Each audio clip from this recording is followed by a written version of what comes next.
with over 5,000 unique sneaker styles from top brands. Only at the Myntra Sneaker Club. Sneaker for every scene.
Good morning, everyone. A warm welcome to our eminent speakers, Dr. Somnath Singh, Ms. Gunjan Saini, Mr. Shantanu Dhar, and Mr. Rajiv Shehrawat. I welcome you all to the third plenary session of the conference, Bridging the Industry-Academia Gap for Skill Development and Lifelong Learning. Today's theme is deeply connected to the students, since it is emphasizing the growing gap between the employer's demand and the student's skills. The policy document of NEP 2020 outlines the vision of education in India, which emphasizes some skills contributing to the achievement of Sustainable Development Goal 4. Now, when we talk about the contemporary education and the skill development, the gap between academia and industry stands as a significant obstacle. The traditional mode of education doesn't help the individuals or the students to face the changing demand of the market. I'm talking about the job market, and to navigate the complexities of real-life challenges. Similarly, the industry people, they face lots of challenges in finding the skills professionals who can integrate into their workforce and contribute to the organizations.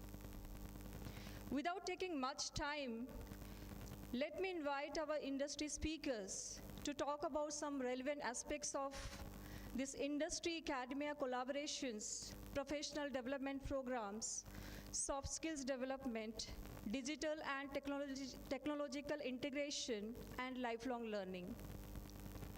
To begin with our session, let me introduce our first speaker of the today's sessions, Dr. Somnath Singh, who is the Deputy Director at UN Global Compact Network, India.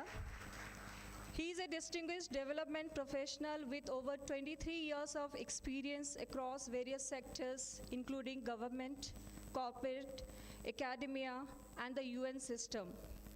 With experience in public health, gender equality, and SDGs, Dr. Singh has taken numerous initiatives to drive positive changes in the organizations and communities. Currently serving as the Deputy Director at UN Global Compact Network, Dr. Singh focuses on anti-corruption and business integrity projects for healthcare and private sectors, resource mobilization, along with the implementation of Sustainable Development Goals at UN Compact Network, India. His strategic intervention and project management skills consistently deliver impactful outcomes. We welcome you, sir, and we request you to share your thoughts on the same. Please.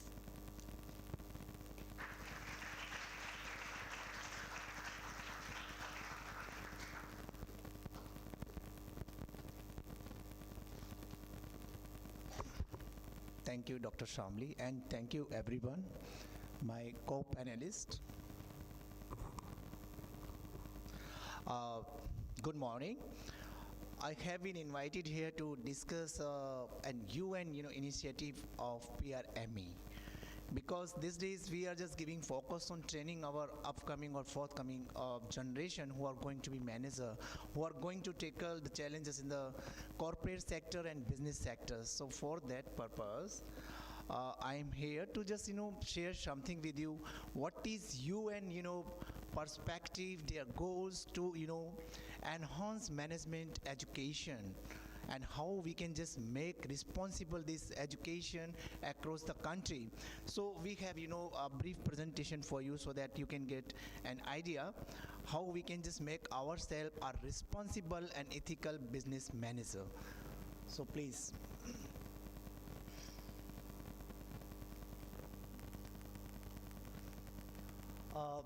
This is about the PRME when it was established. It was established in 2007, the principle of responsible business education. If you don't mind, madam, can I just have my laptop? Ramkesh, can you just give me my laptop?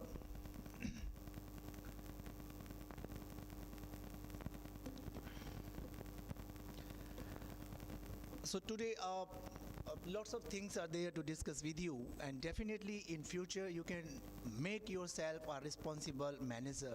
This is the problem across the business sectors, that we generally talk about the ethical business practices, but how can we do this, right? So as my colleague is there, very experienced person from CSR, and my colleagues from Deloitte, who is this? I think this is the think tank. They are doing lots of research on different issues. They are just developing different framework to make the practices, business practices, more ethical and responsible. So we'll discuss about it so that you can get an idea. You decide your future. You develop your strategy to become a good manager for the industry.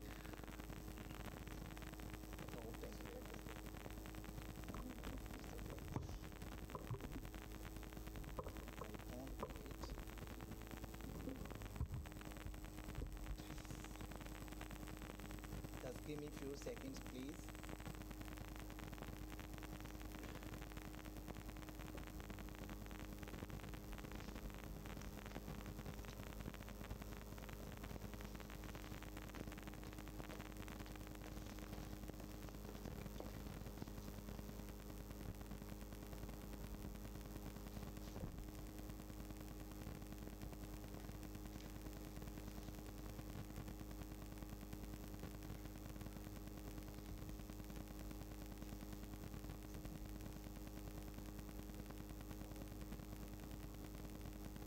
So here, this is the brief information about the PRME initiatives were introduced by United Nations to equip future business leaders with the skills, attitude, beliefs needed to balance economic and sustainability goals in response of decades of unethical business practices. Because we see that in the business sectors, a lot of unethical practices are happening. I'll just give an example of CSR, because before 2013, CSR was regarded as the corporate philanthropy, right? But in 2013, there was a policy comes up in 2014. The policy was developed. Now it's a proper business model. There is a law, there is a policy, there is a their policy for the future, for the businesses, for the different sectors. So that's why it has become the proper business model. In our rapidly changing world, the role of management education is crucial. We need to equip future leaders with skill and mindset to navigate challenges responsibly and sustainably. Here is the problem, that mindset of the business leaders. Generally, we just talk about the grassroots level of functionaries are taking initiative, but it is not accepted by the top level management. So this, I think, the initiatives doesn't work properly, right? So for that purpose, the top to bottom approach will work when we take any decisions, so that they can just take ethical decision. The capable managers can be provided employment, and they can feel happy and secure in the business sectors. PRME is a global initiative that aims to transform management education, research, and thought leadership globally. It provides a framework for academic institutions to integrate sustainability and responsible management into their curricula and research. So a brief information about PRME, that management education is a recognized education across the world. But the problem when in 2007, when United Nations think about this increasing number of the management students, how we can just make them more responsible, ethical for the businesses. So this initiative has been taken, and the 7 principles were framed out. If we just follow that principle, definitely each and everyone can decide their responsibility and make this sector, make this education system more robust and worthwhile. So PRME's mission is to transform management education and develop responsible decision makers of tomorrow to advance sustainable development. Yes, because now when this in 2015, when this sustainable development goals framework came into the picture, we just encourage the businesses, we encourage all the sectors to align their all the activities and courses with their targets so that they can deliver on the targets set by the United Nations. I think India is the country which is playing very important and crucial role in implementing sustainable development goals. In line SDG, we are also aligning our management education with SDG. It is goal number I think 4, that we have to improve our education structure across the country. And over 800 business and management schools in 96 countries make up the PRME community, the largest organized relationship between the United Nations and management-related higher education system. As of now, we have more than 800, the education institute in 96 countries, because United Nations has their active chapter in the 96 countries, while 193 chapters has signed MOU with United Nations to implement their goals across the country. But as of now, 96 chapters are active. India is one of them, and it comes at I think top 3 or top 4 the best chapters of United Nations. And as of now, 17 chapters help in to advance the 7 principles with a particular geographic context, rooting PRME in different national, regional, and cultural linguistic landscape. So one thing is very important to know here: the management higher education institute or the management institute, those are ready to accept the target and goals set by United Nations, has been given opportunity to be the signatories, and I think IILM is one of them. They are just putting up their proper efforts to achieve UN goal of PRMEs.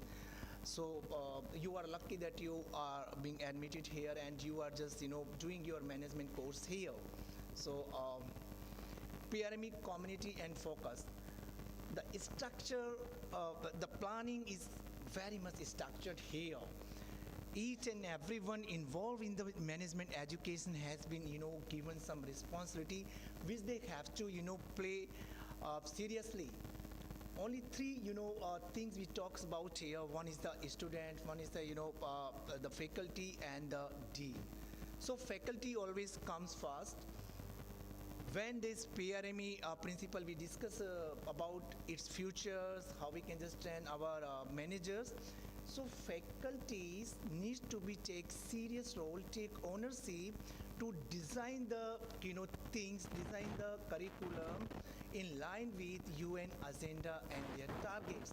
So generally they have meetings, they have trainings, they have planning, they have strategic. So this important role has been given to the faculties of the signatory colleges. Then students come, because student is the force to implement those ideas in the field, because we have to train them. So to increase engagement with SDG related initiatives from the earliest age possible and consider a variety of different industry sectors and future job roles. Here in India, I think these days we are facing the challenges of employment. And for that purpose, to just eradicate the poverty across the globe, this PRME initiative has been taken. People are just taking, good education, but whether this education is, good for the service sector, for the corporate sector, what they, expect to the business, to the management students. So for that purpose, this framework was developed by United Nations. And dean, this is the driving force, actually, the dean, who just work on the decision, the planning, the strategic plan has been developed by the faculty, and the engagement plan developed by the students. Considering and reviewing these all things, he developed his own, strategic plan, which he share with the head of the university or the signatory university that further go to the United Nations and all the signatories existing in a particular country, so that a country or nation level the plan can be developed and cross-learning platform can be developed so that the student can learn a lot about their management studies. So PRME focus on equip for impact.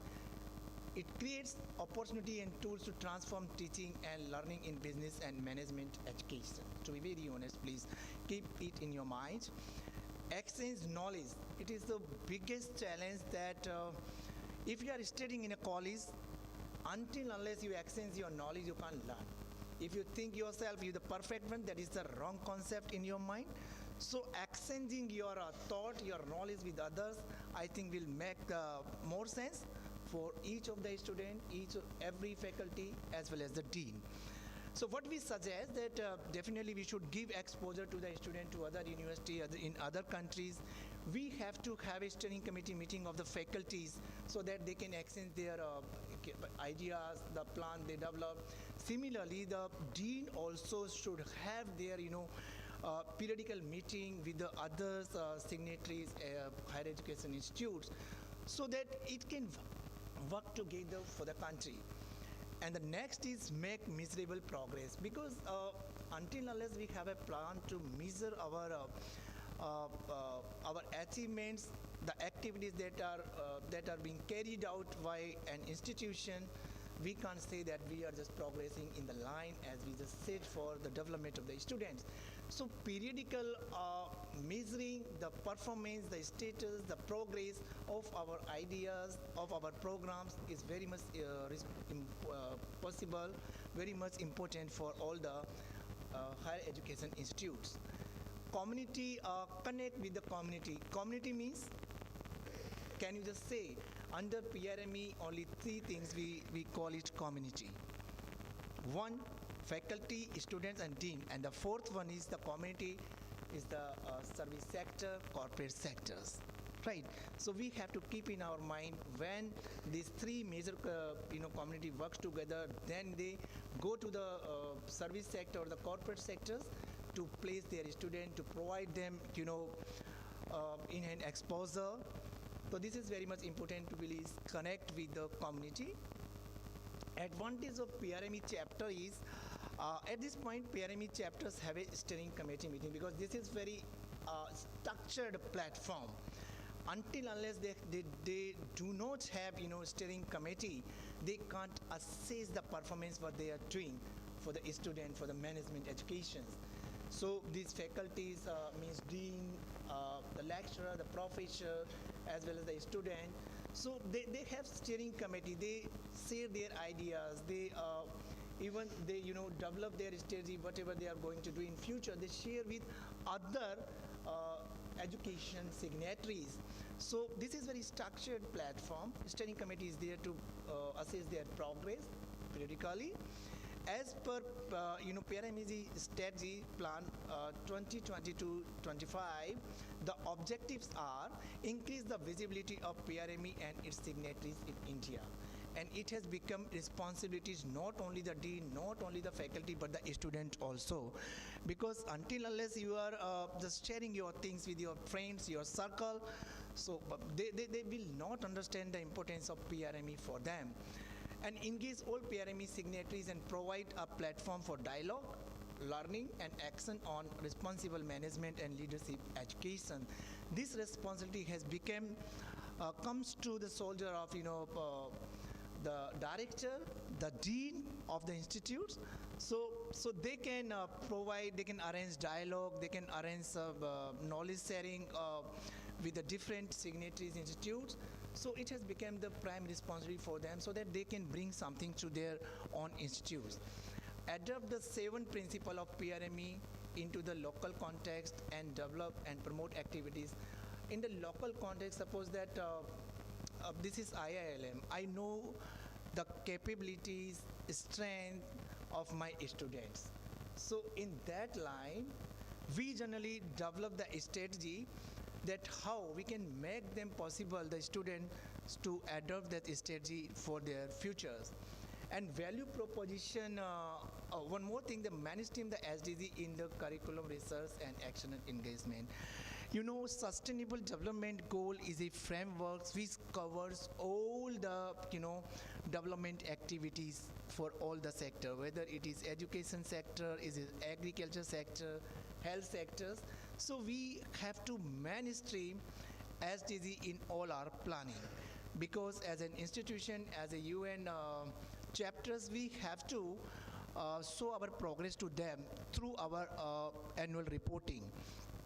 Value proposition is PRME chapter aims to help higher education institute in the integration of the SDG as a fluent language across all the level. Fluent language here means that all the higher education system, once they integrate SDG in their curriculum, definitely they should understand, the students should understand that what particular goal sees about what. If they just speak about SDG 4, so what are the targets set for them? Are we capable to face the challenge of the society, of the corporate sector in future? So for that purpose, we have to mainstream the SDG in our curriculum and give the platform to the student to learn all the SDGs and their targets. The value proposition of PRME is acting as a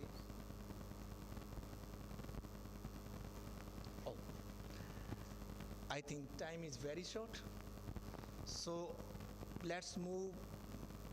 I will not talk about the 7 principles of PRME. Maybe you are aware of it. So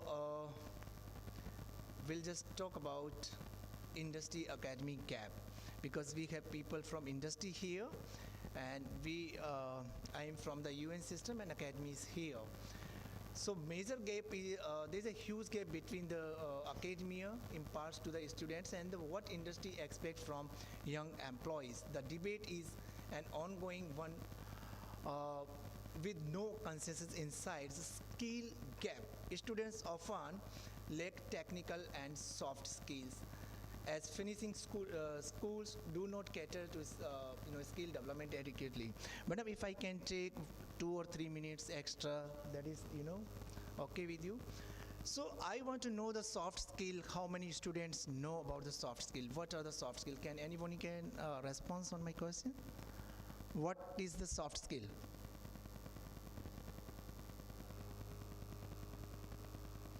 It's a question generally being put up in the schools. Very good. Good morning, everyone. Good morning, sir. My name is Parthvi. Soft skills are the skills, set of skills, which are inculcated through value creation by the family, society, and etc.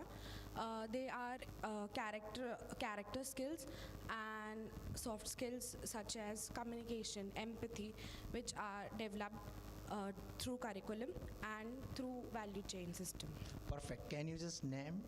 Parthvi. No. Name of any soft skill. Communication. Wonderful. Thank you very much. Thank you. Thank you very much. Because communication is the major skills that every students, every professional should have. Because when you're going to the community business sectors, if you don't have communication, that means you can't work, whatever you have learned. Few more soft skills are there. Communication, coordination, team building, right? So and counseling also is a kind of soft skill. Counseling doesn't mean the patient comes to you and you have to just counsel them. It means the person who is facing any challenges, you can guide them. That is the counseling. And the scale, university industries interaction is a big gap. In the morning we were discussing in a room that there is no interaction between the industries and the academy, so that we can learn the industry needs, so that we can fulfill their needs through placing our students there. So this gap needs to be addressed or bridged.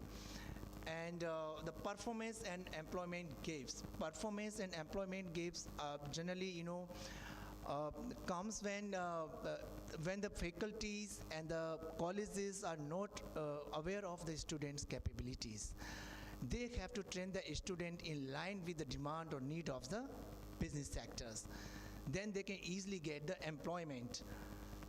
And the next is the industry level. This is my personal observation, because at Global Company Network India, I am just looking after anti-corruption and compliance, governance, ethical business practices. So that's why I have just noted down few things. Unfair recruitment. Unfair recruitment, because this time we have seen, sir, please don't mind and excuse me if I just say something, because I'm working with the industries very well. So the placement happens as per the references and recommendation given by the very close and near persons to them. When they are sitting in the HR, so recruitment are not very much fair, so definitely we should have regular interaction with the industry so that they can start fair recruitment of the, the capable student, capable persons. Corruption and irresponsible business practice, yeah, it is not at a peak, but to some extent, right, corruption is there, which we have to address, and third party involvement has started. Third party involvement means now the people are getting job through the third party, but I think 20% money has been taken by the third party person. So if they get direct employment in the business sectors, definitely they can feel safe, secure, and they can contribute efficiently more what they contribute to the third party engagement. So within my time limits, thank you very much.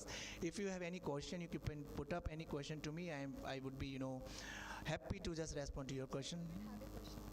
Oh, thank you very much.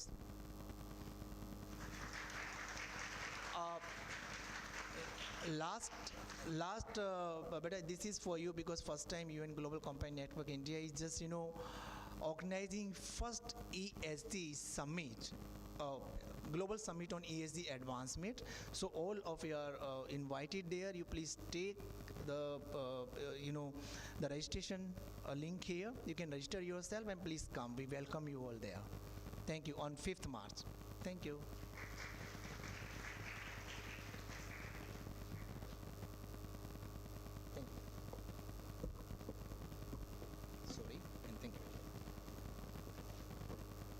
Thank you so much, sir, for making us understand the major gaps between the industry and academia and how students should focus on their skill development for the employment. Now let me introduce our next speaker, Mr. Shantanu Dhar, Chief Human Resources Officer at Hindustan Power, with over 25 years of global experience in HR leadership. Mr. Dhar is a professional skilled in driving business and organizational transformation across diverse industries, including IT, FMCG, manufacturing, shipping, automotive. As a Chief Human Resource Officer at Hindustan Power, he excels in behavioral process interventions, leadership development, talent management, and industrial relations. Mr. Dhar has demonstrated success at companies where he played roles in shaping HR strategies aligned with business objectives. Additionally, his writing and publishing passion adds a unique dimension to his professional career. Sir, we welcome you and request you to contribute your thoughts.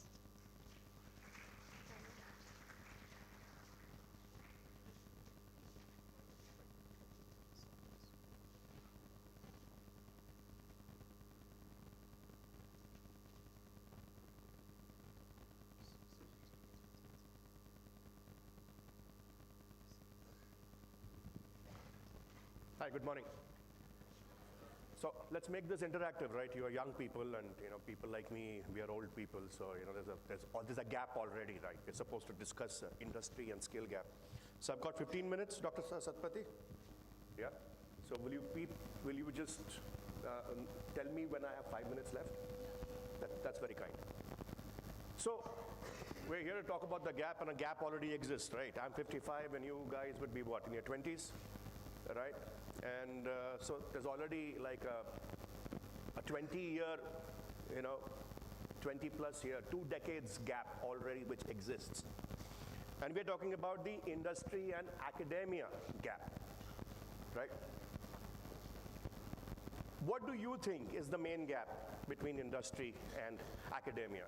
I'm asking the students and not the academia here. What do you think is the main gap? Yeah.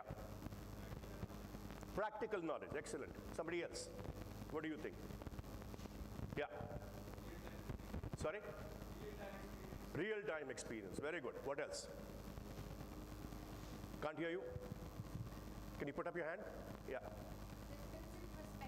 Differences in perspective, yes. What else? Anybody else? Yes, sir. Way to approach a problem. Way to approach a problem. Anything else?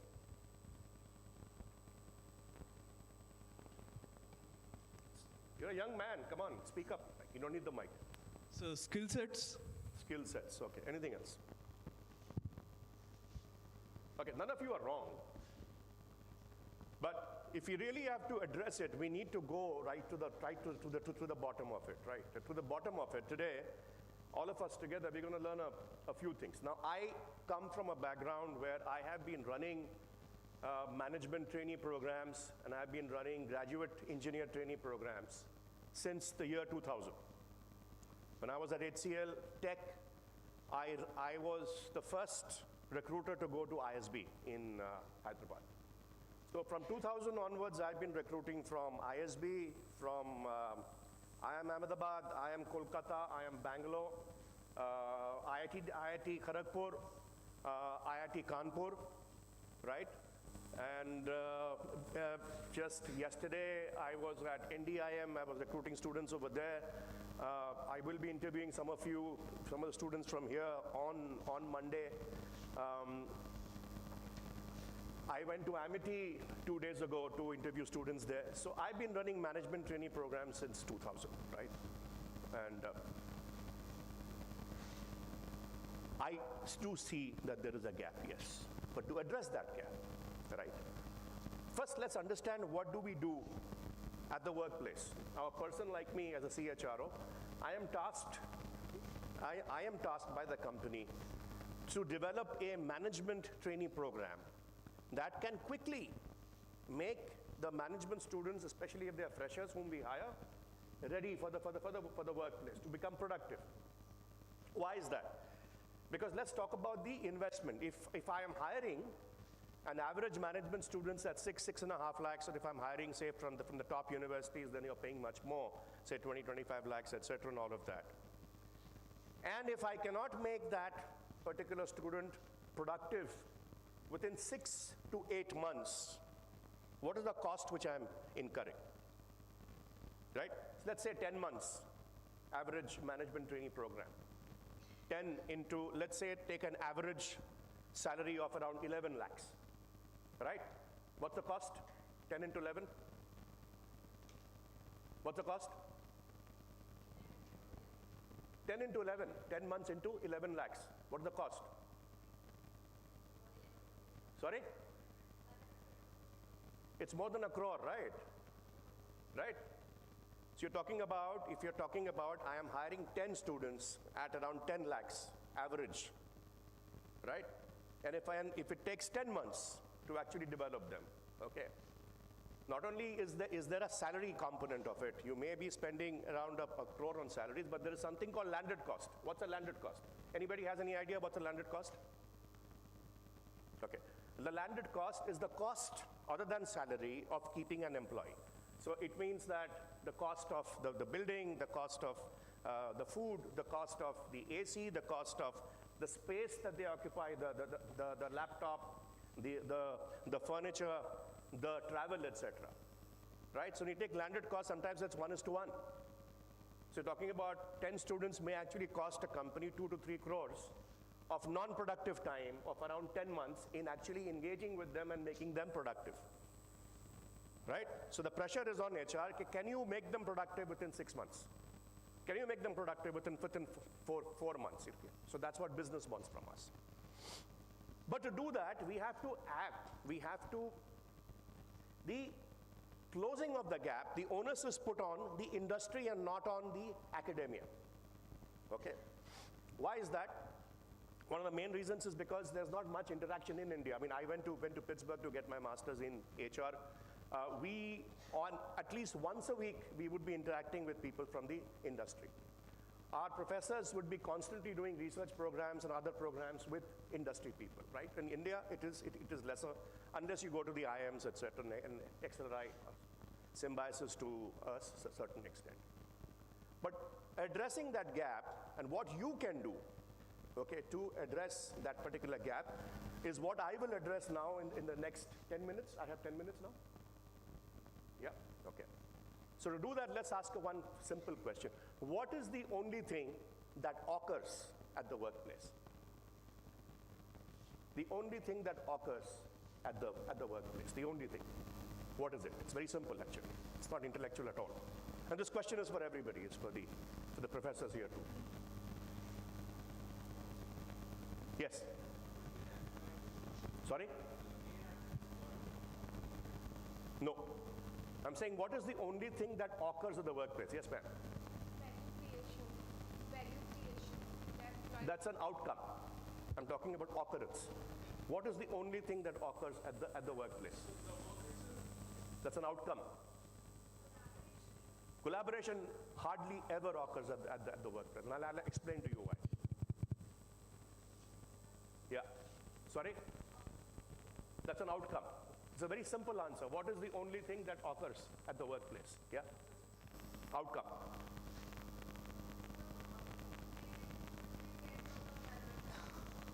You'll be surprised how much of that does not happen. Okay. Simple. What is the only thing that occurs at the workplace? A very simple answer. Yes? Culture is an outcome. It's very simple. Outcome. Results are outcomes. Outcome. I'm talking about occurrence, the only thing that occurs at the workplace. Yeah? Outcome, yeah. No. Very simple, guys. Sorry? हाँ, time pass काफी लोग करते हैं workplace में. I agree with you. You know, chai break, cigarette break, and all of that. Yeah. Yeah. Conflict is an outcome. No, it's not that intellectual. It's very, very simple. It's not that intellectual. The answer is very simple. It's very simple. The only thing that occurs in the workplace is a conversation. Right? People talk to each other. We send emails to each other. We make presentations to each other. We give instructions to each other. We talk to each other. We give manuals to each other. We train each other. What are we having now? What are we doing now? We're having a conversation. Right? The only thing that occurs at the workplace, this is the simplicity of it all, which unfortunately management science complicates and gives you all these little jargon-sounding words like, these big, huge jargons which don't mean anything, right? And that's a problem with management science, because management science was created in Harvard University in the 1950s for some very rational people, fully forgetting that human beings are irrational by nature, right? Smart companies are coming out of that now, right? So if the only thing that occurs in the workplace is a conversation, I'm asking the next question, with the answer is very simple. What is the only thing that goes wrong at the workplace? No. Think of the question. If the only thing that occurs at the workplace is a conversation, what is the only thing that goes wrong at the work? It's a conversation, right? Simple. Okay. And what do we define as a conversation? What do we define as a conversation? What is a conversation?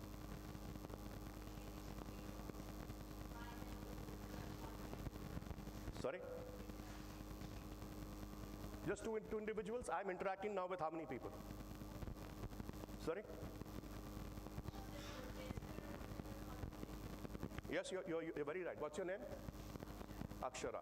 Good. You must study communications, right? A conversation is essentially an interchange. Okay, don't write that. You'll remember this. Okay. Is basically an interchange of words between people, right? It's an interchange of words, right? Now, at the workplace, what happens is the people who are management are perceived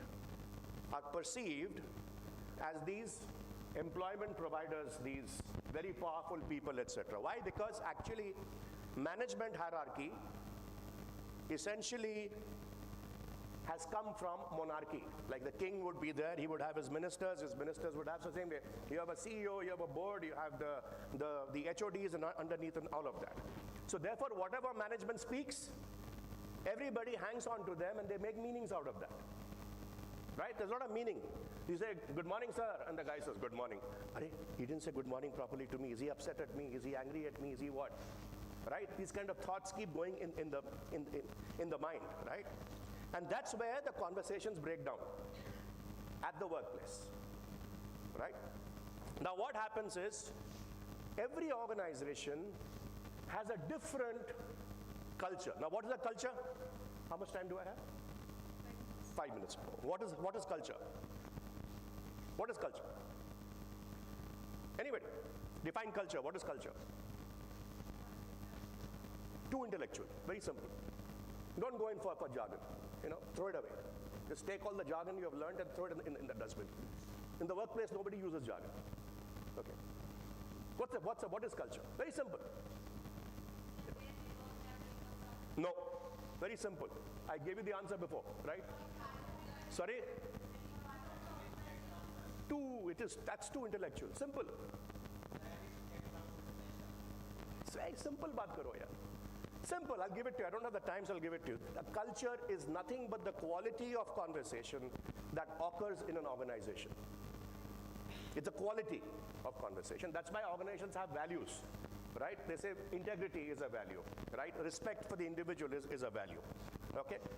Organizations define the quality of conversation that you need to have. What academia needs to do is not to focus so much upon skills. People will learn skills. This is the internet era.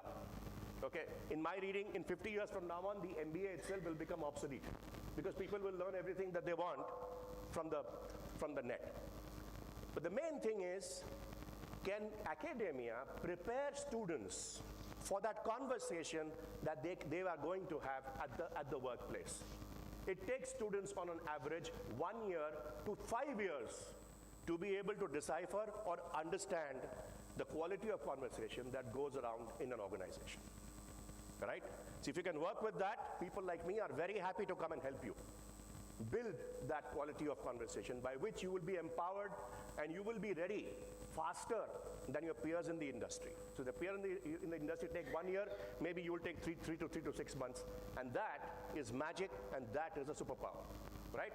We'll talk more during the question and answer session. Thank you very much.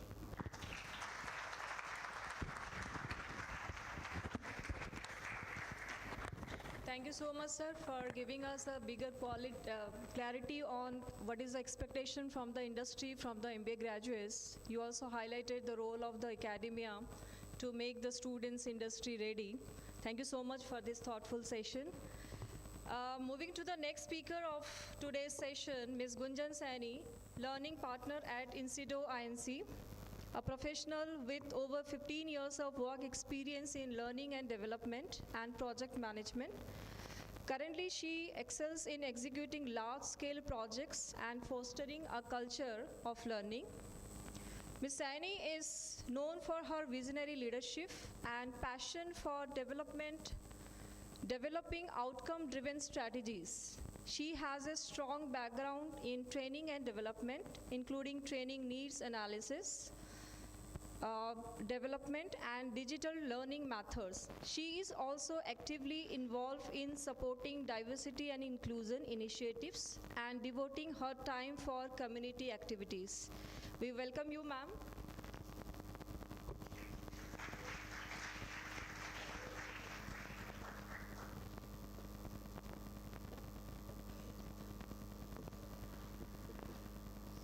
Good morning, everyone. I can't hear you. Good morning. And how's the Josh? It's not high. How's the Josh? Thank you. As Mr. Shantanu has shared importance of conversation, so let's have a conversation on how to bridge the gap between academia and corporate. So let's start by the understanding the context of the topic. So I would like to know your thoughts on it. Gap between corporate and academia. Any thoughts on it? Anyone? Yes, please.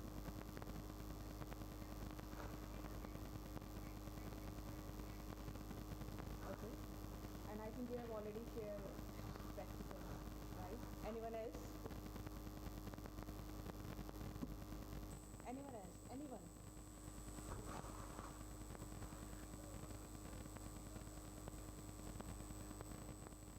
Great. So, different objectives. Okay. Anyone from that side, please? So I can see, I cannot see that Josh. That side, left side.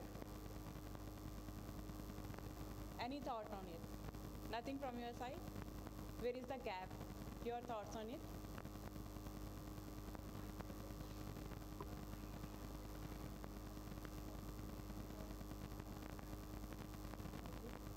Great. So, as you can see in the slide also, academia and corporate gap. So the transition from academia to the professional world. So it's very crucial phase in individual life and needing careful consideration during your career choice, right?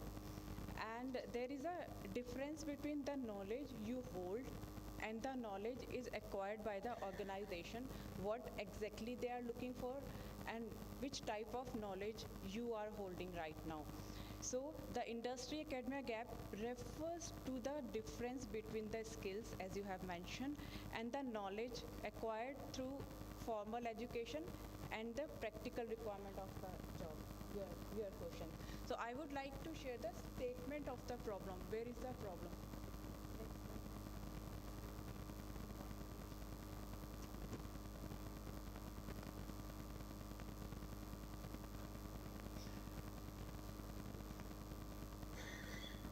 So you all are varied from a different group, right? Different streams. MBA, techie guys are there, and you have a different goals for your future, right? So what exactly you are looking for? What exactly you are looking for? What's your goal?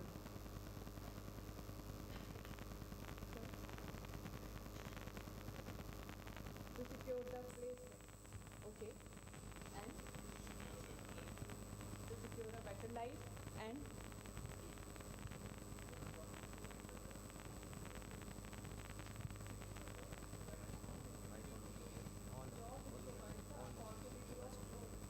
okay, anyone else? So you have a different mindset and different goals for your future. Someone would like to join IT, media, some other organization into development, maybe into management. Someone would like to pursue for entrepreneurship and few would like to pursue for research work. So the institution should develop a course like which will cover the knowledge, skill and ability for all of you.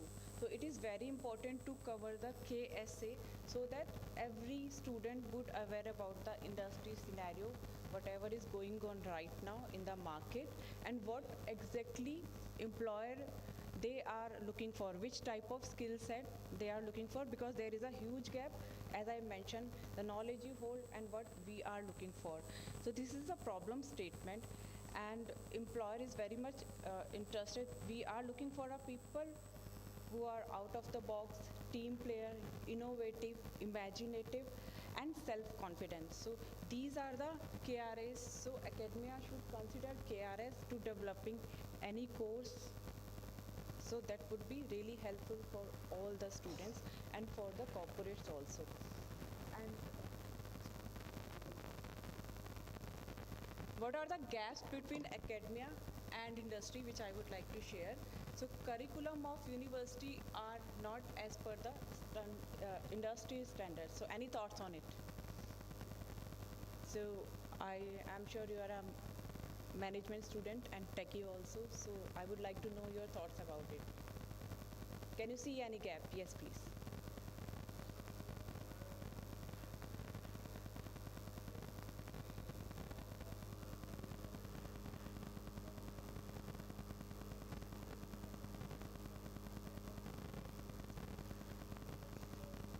So it's a more theory based, right? So it should be, actually you're right, it's a more theory based and some courses offered by the university are often outdated. So it's not practical based. So it should be practical based, including few trainings and practicals also. And next one is interns not getting proper working environment in some companies. And yes, so whenever you are going for internship, the primary purpose of short-term training is to equip you with the requirement. But they are not getting the better environment, and they think they target the top 10 MNCs. They think that if they will join the top 10 MNCs, so it would be a better opportunity and they will learn more. But it's not like that. If you will go for startup, if you will target the startup also, you will get more practical knowledge. You will get a chance to learn scratch to end as well as practical knowledge. In few companies, even they are not giving a chance for practical knowledge. They are not on practical base.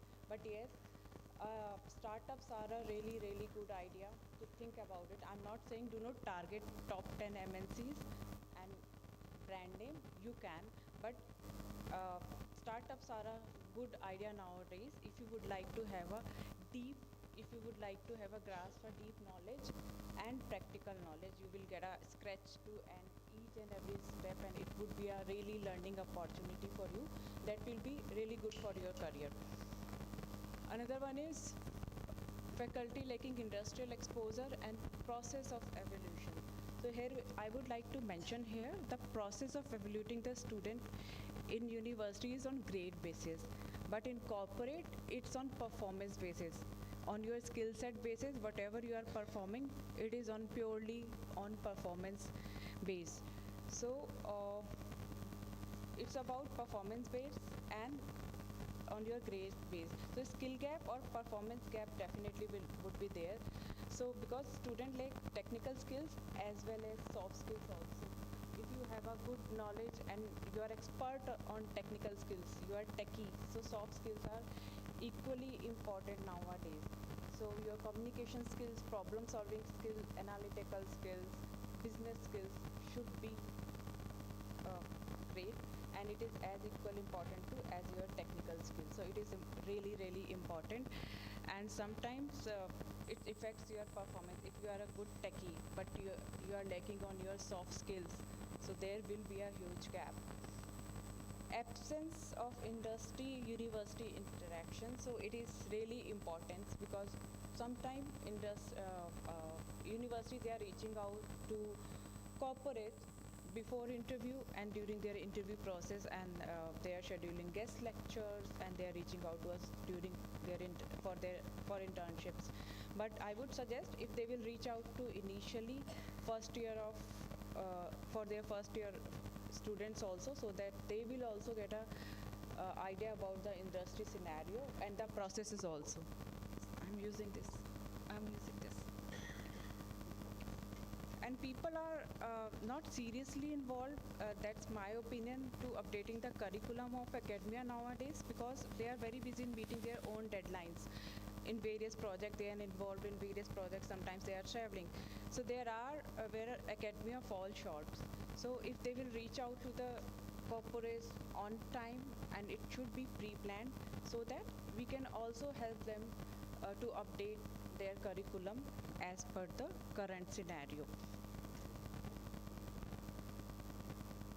So how to bridge the gaps between academia and industry?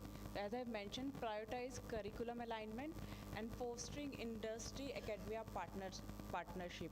So it would be great if for the academia will reach out to the industry as early as possible. So they should prioritize their curriculum alignment first by regularly updating their curriculum, right? And that meets industry needs also. They should involve industry leaders as guest lecture and maybe for capstone projects and case studies also. Secondly, fostering industry-academia partnership is vital. It's a long-term collaboration between academia and industry. And thirdly, encountering students to participate in internship and experiential learning opportunities like boot camps, hackathon, campus to corporate boot camp, etc. And these initiative offers on-hand experience.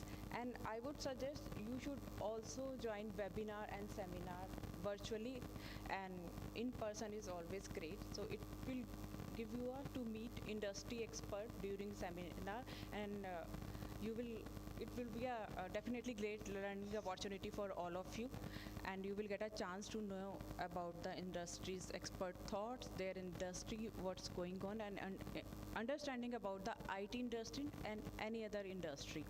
So that would be a great opportunity for all of you. And professional development mentorship program in Institute. So we have initiated few mentorship program. We have a tie-up with few university.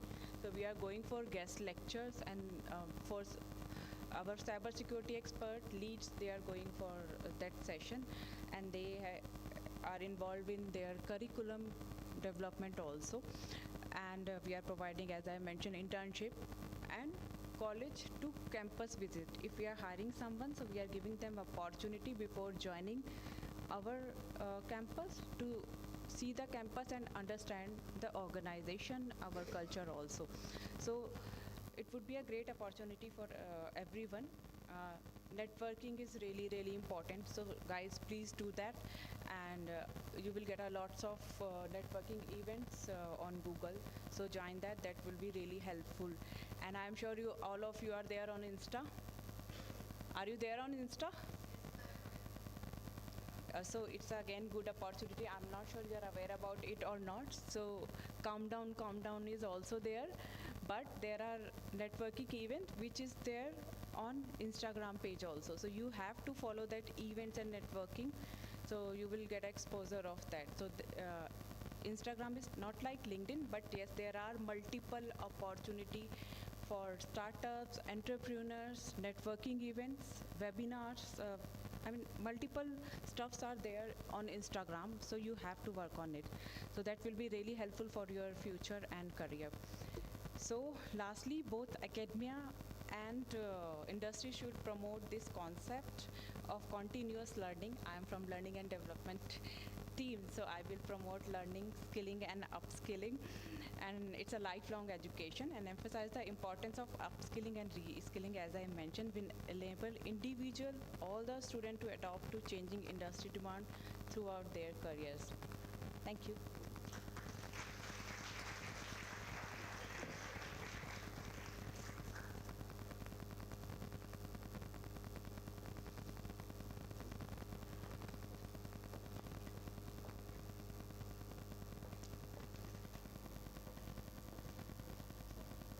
Thank you, Ms. Saini, for the wonderful presentation on the transition between the academia and professional world. You highlighted the role and responsibilities of the educational institute in terms of knowledge, skills, and abilities. Now, let me introduce our next speaker, Mr. Rajiv Sherawat, who has been associated with IILM for last several years.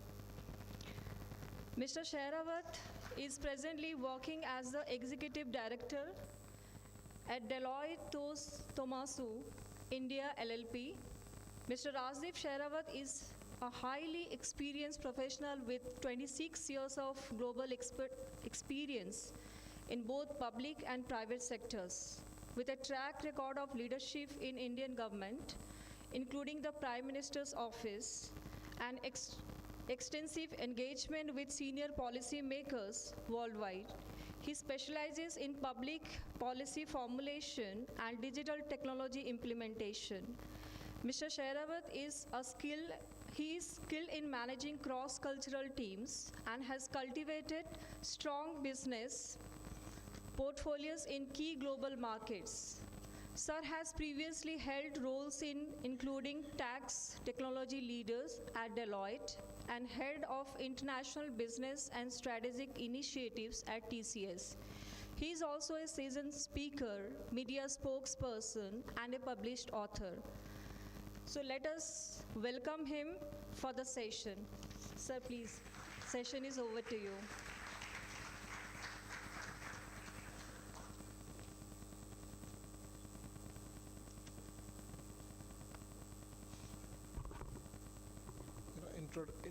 Introducing a speaker and reading his obituary is pretty much the same, right? That's in a lighter way. I'll say a few things here which are going to upset my panelists and also I think not upset, but probably make a few academics also uncomfortable, right? But that, I think somebody has to be a little bit contrarian, right? So this whole situation of the industry academia gap is not today's problem. It's been there for at least 3 decades, and the culprits of this kind of a gap is both the academia and the industry. And the reason this gap came into being, I mean, for example, if I step back in time, when I joined TCS as a computer engineer and a MBA from FMS Delhi, I thought I'm the cat's whiskers, right? That I'll change the world. But I went through a 9 months classroom training in TCS when TCS was this small. I mean, now it's a giant. At that time it was this small, 5,000 employees. But we still went through a 9-month classroom training, and we unlearned what we knew, and we learned new things: software engineering, processes, coding, everything, right? So TCS took a half-finished article and tried to make him and her a finished article, right? Somewhere in the 2000s, when the IT industry scaled up, I think the whole pressure, everybody realized that this whole 9-month training is not going to work because it was costing the firms. So the smart guys in the big tech said, let's pass this burden on to the academic institutions. And instead of education institutions, the academic institutions became skilling shops, right? Because the KPI of each academic institution became first-day placements, second-day placements. And I think education took a backseat, and skilling became a priority. So if you ask the student of the mid-2000s onwards, what was his computer engineering, because that's my space, so that's why I keep on coming to computer engineering. Everybody would say, I want to learn coding. Coding is actually on the lowest rung of a computer engineer.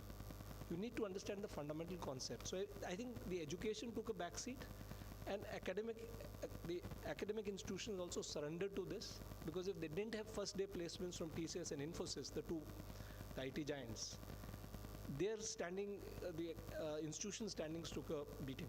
And same thing would probably be in the MBA. Like when I did my MBA, you had Citibank, Levers, PNG, and these 4-5 firms come the first day, and by second day the placements were over, because we were just 30 students in the batch.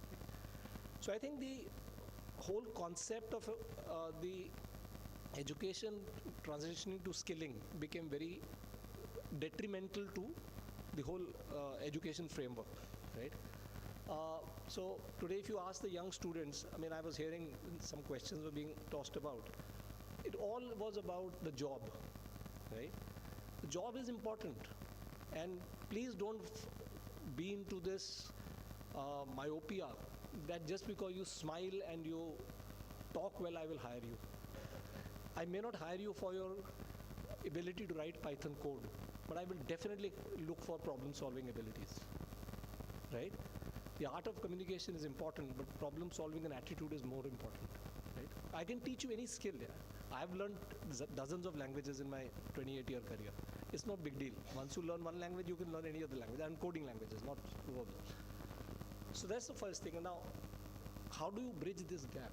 And I think when we talk about education, we forget that there are 3 levels of education. One is the graduation, one is the post-graduation, and there is the doctoral research. And that is one of the fundamental gaps in our academic ecosystem. That if I take a poll today, can you tell me how many students here would like to do a PhD in any subject, any field? Open question. 1. Raise your hand. I mean, nobody will cast you, will throw stones at you. Raise your hand. Right? So out of probably 100 students sitting here, 3 students have raised their hands. Right? And unless the academic institutions also take this into account, that there is a trajectory to education, right? We just look at it from a job perspective. And the reason I'm bringing this point up is somewhere, I think the mid-2000s, a study was done, not a formal study, but a study by some IIT professors like Pankaj Jalote and all. They said there were 32 computer science PhDs in India during that year. 32. And we used to call ourselves an IT superpower. We had 32 PhDs. And after half of them would be, average quality. So then one firm, which is, I'm happy to say it was TCS, who set up a fund to train 50 PhDs in computer science every year. They funded it with no restrictions on where that when he finished his PhD, where he could work. Even now we don't have that much capacity. So I think this is the other thing the academic fraternity in this room must think, that how do you encourage students to move into this doctoral research? Because unless you have that level of expertise, how do you create original research? We all talk about research-led education, but who's going to do the research? Not a 50-year-old professor. If you look at the US model, you have the senior professors working with doctoral research students who form an ecosystem, right? So that's my one biggest peeve, that we are not focusing on the third tier of education, which is the doctoral research. Now, how do you bridge this gap? Not just doctoral research, I mean, that's a fundamental shift. But this students and, so one is, I think students need to also keep one thing in mind is, please stop focusing on the job tomorrow, because your foundations have to be strong. If you just look at it that if I'm to join TCS, I must know Java version 21 or I must know .NET Core 6.1, it doesn't really matter, we'll teach you. What you must know is what is the fundamentals of computer science, what is the fundamentals of software engineering. So if I had to suggest somebody, and I'm speaking from the perspective of tech, because that's the only thing I know in life, please keep on building up your knowledge on the foundations of any field you are working in. So if you're interested in, I mean, you're all, I think generally MBAs are here, right? Not techies, right? So let's say if you want to work in supply chain. Now what is happening in supply chain? Nobody's going to so all I'm saying is the foundations you must understand. What is RFID in supply chains? How is AI transforming supply chains across? So that may not be taught in your academic institute, because there is there are frameworks of curriculum and all, and IILM has a great curriculum. I worked with the Gurgaon campus on new curriculums and all. But there is a limit to how much curriculums can change. It can't change every second day. But as students, you must always be research in your mind.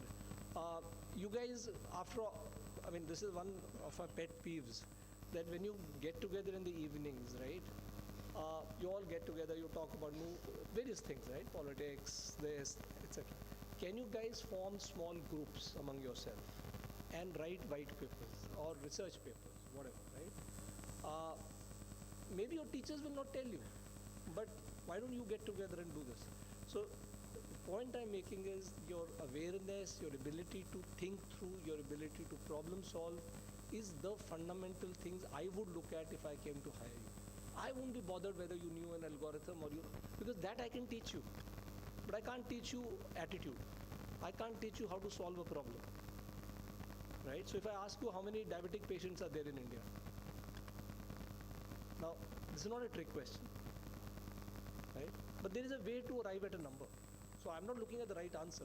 I'm just, if I asked you a question during an interview, I would just ask you how the steps you followed. Not the right answer. Answer will be wrong. Doesn't matter. How did you arrive at that? And then we can deduce that number. So that's what I keep on saying. My feedback to you would be, don't focus on your skills. Focus on your foundational capabilities, which is problem solving, communication, knowledge of your subject. And knowledge doesn't mean just the bookish knowledge. What's happening around you, right? So now Gen AI is the big topic. Everybody in my organization also keeps on telling me, kuch bana de yaar. And I feel I keep on asking them, what problem do you want me to solve? That we don't know. We just need something to tell our customers that Deloitte has something in Gen AI. And that's the stupidest conversation you can have it, that there is no problem, but we want a solution. So similarly, Gen AI is a hype. ChatGPT, people are so excited about ChatGPT. End of the day, ChatGPT is just a bot, right? But understand what is behind it.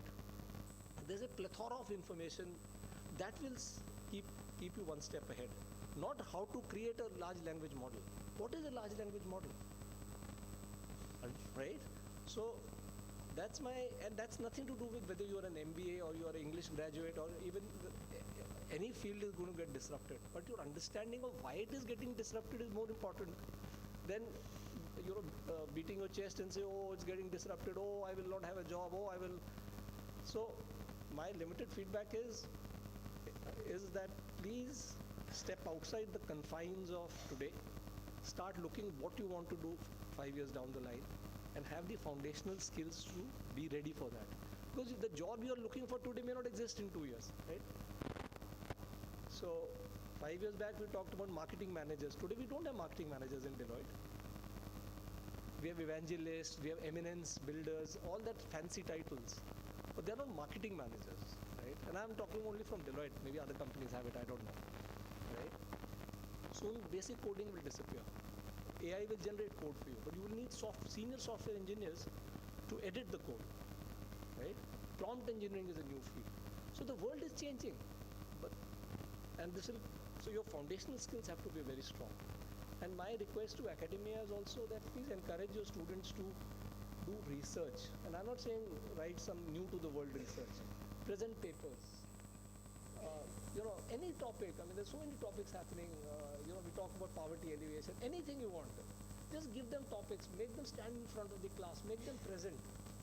A child who can't, who's never presented, can't be expected to do well in an interview. But if he's standing in front of his class, first time he will stumble, he will put his hands in his pocket, he will look at his shoes. All of us have done it, right? Because earlier when we were students, debates and declamations were the big thing, right? You made 10 bucks as prizes. That was big pocket money. Now I don't think schools do it, right? So all these people are nervous about speaking in a public audience. So make them research, make them present, right? And before I finish, because I know time is short, I'll just give you an example, because you might completely disagree with what I'm saying, but which is the largest, specialized organization in our country. It's a very large organization. We all respect it, we see it every day, but we always ignore it. Just think about it. An organization which has very specialized skills in it. Yes. So the Army, Air Force, Navy, right? And the defense. Now, who is the intake in an army, right? Is a 12th class passed guy, maximum graduate. Navy takes graduates, Army takes, and Air Force takes graduates.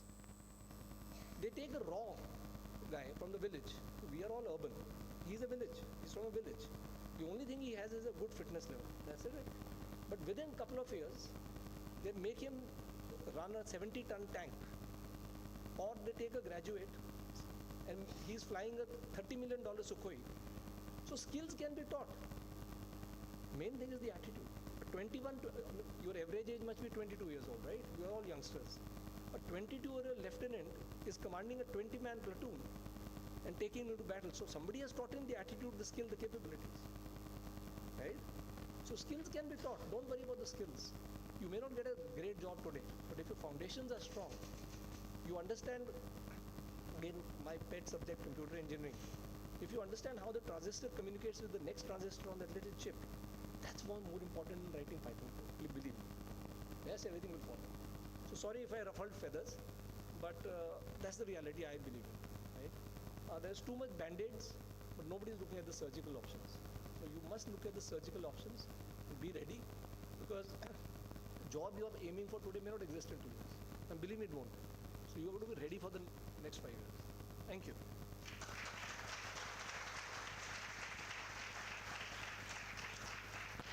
Thank you so much, sir, for your wonderful discussion on the challenges in industry and academia gap, and you provided the potential solutions to this problem. So now the forum is open for the question and answers.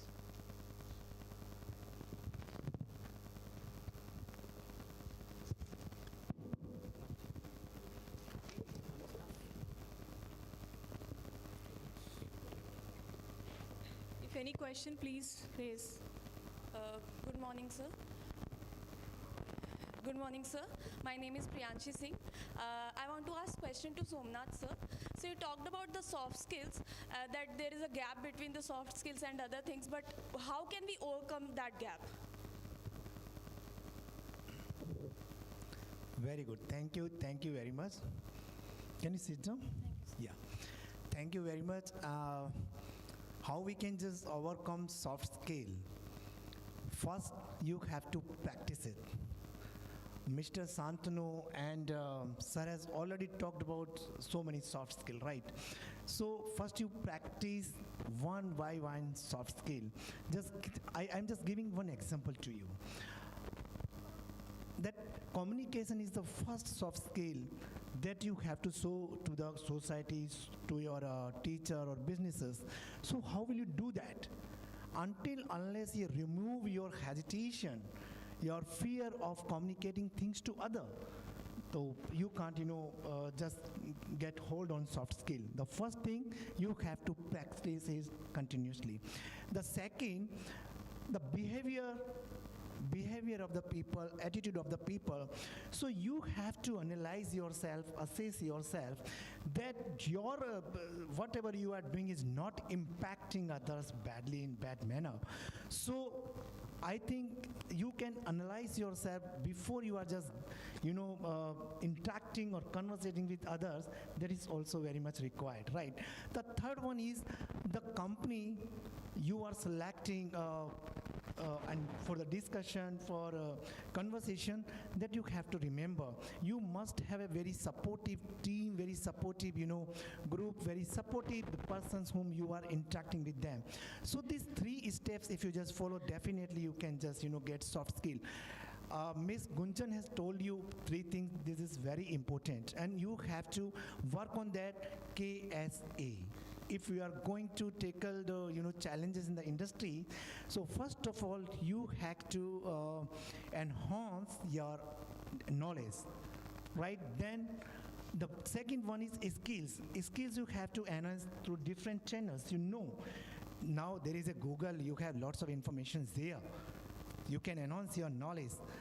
You can assess your skill. The last one is that ability, because if you are going to interact or to just tackle challenges in the businesses, so ability you have to assess. So following these 3 steps I have told you, you can definitely inculcate soft skill in you.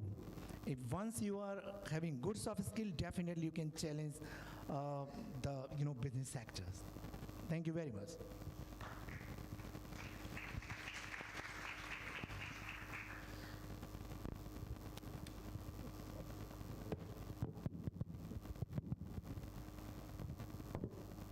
Good morning, sir.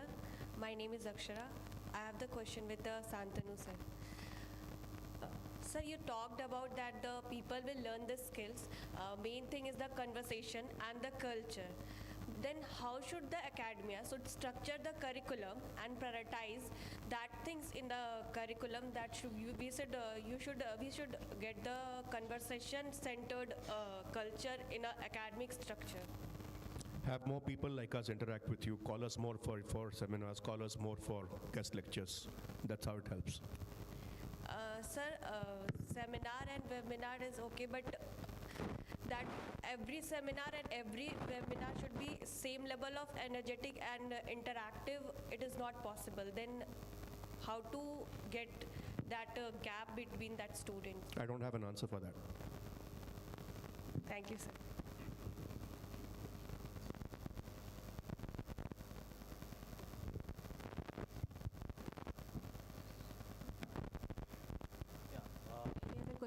Good morning, good afternoon, everyone. My name is Rishabh Pandey, and I'm an MBA freshman. My question is to Rajiv, sir. So, as you know, this panel is all about the academia gap between the industry and academia, where the students start their journey early days into the academia and they move to the industry. There are a handful of people who actually gain hands-on experience in the industry and then move again back to academia. But there are also students a majority of students on a plus point who directly get into academia and then into industry. They aim to complete their academics first and then give the preference to the industry. And India has this huge youth. So how would you actually encourage them to actually get hands-on experience first and then get to academia, or complete their academia and then get back to industry? Which would be the most preferable way? So I think the bilateral traffic is happening in the sense that people from industry are moving into academia, may not be as formal academics. But for example, so there is this new concept of professor of practice. So my ex-CEO in TCS, Gopinath, he's joined IIT Bombay as a professor of practice, right?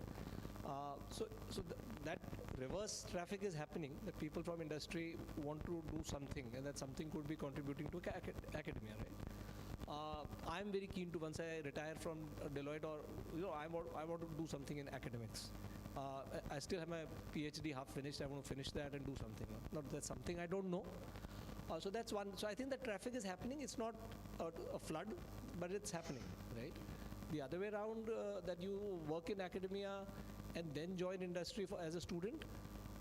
Yeah. So as long as you are building upon your knowledge, right?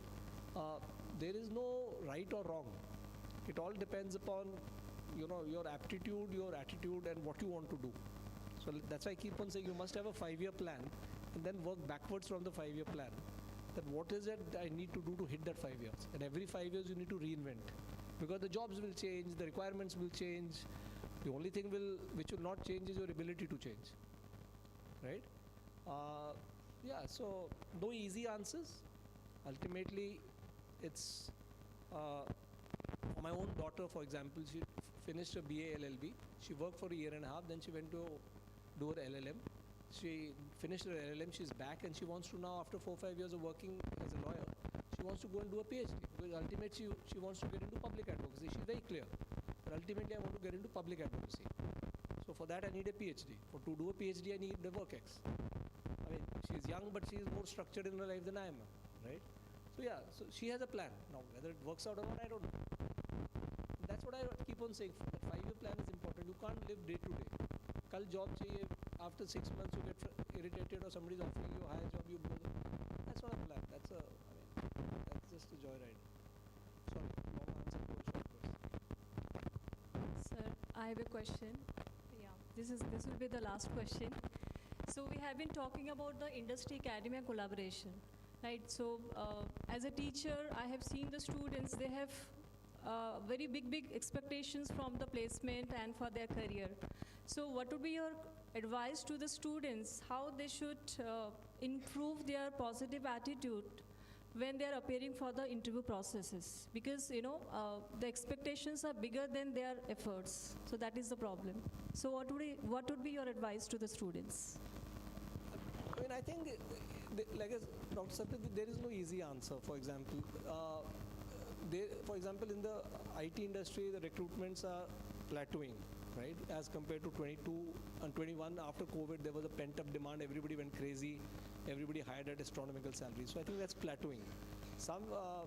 And there are boring industries where students don't want to work, right? And especially the engineering, they don't know. Huh? Like power. Yeah, absolutely. Power, manufacturing. They don't want to work on the shop floor because that's not cool and sexy, right? The software is cool and sexy, right? So one is, at this point of time, don't get blindsided by the brand of the organization. All of us want to work in top brands, but I think this is your learning curve where you can take a risk. The risk may not be a startup, but as long as you are learning on the job and you have a 5-year plan. This 5-year plan is a mantra which I would suggest to everybody. Please decide what you have. At least you don't have world will change, life will change. 5 years you must have. And don't worry about your first job. So when again, it's not about me, but just as an example, when I got a job in my second day at FMS, Greenlace Bank, right? One of my professors was ex-TCS, and he was very sarcastic, computer science professor in FMS. He said, "Kya yaar Rajdeep, tu computer engineer ban ke bank mein kaam karega?" And that set me thinking. I said, "Boss, this is crazy." So I asked him, "What do I do?" He said, "There is this company called TCS." And TCS was not even a company then. It was just a little outfit. And they made me wait for 16 days before they gave me an interview. And life just changed after I joined TCS, right? I didn't know TCS will become this giant it is today. I didn't know I'll learn so much, right? So at times things happen, but yeah, you just got to not so get blindsided by the brand early days. You need to take that risk. Maybe that small company or the not so sexy brand will give you more learning and prepare you for the next 5 years. rather than getting blindsided by the brand, that my friends are going to Citibank, to Levers, to PNG, so I must go there. They're earning 6,000 rupees a month, I'm earning 2,000, and that was my salary, 2,000 rupees a month. So yeah, that's the only thing I can say, ma'am. Thank you, sir. It has to be focus has to be of building up, not arriving at the destination on day one. Yeah. I think Dr. Somnath, yeah.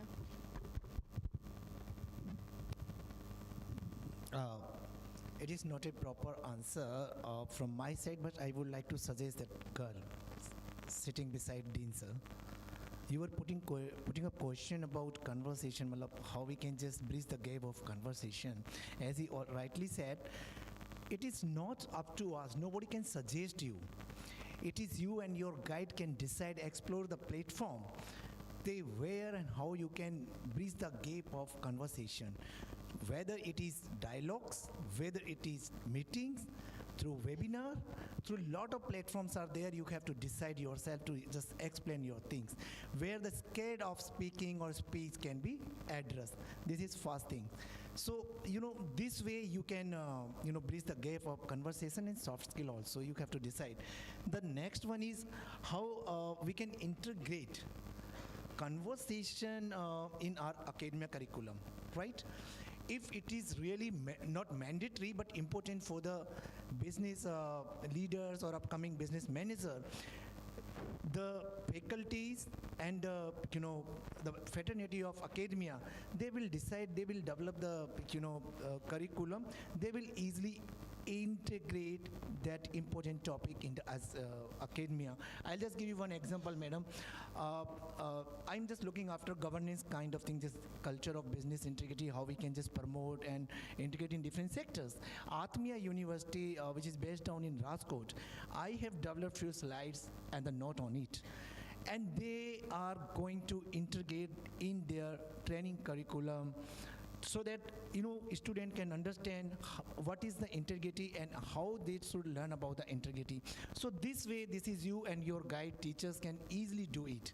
And the platform to bridge this conversation gap, you have to explore yourself. Thank you very much. Thank you, sir.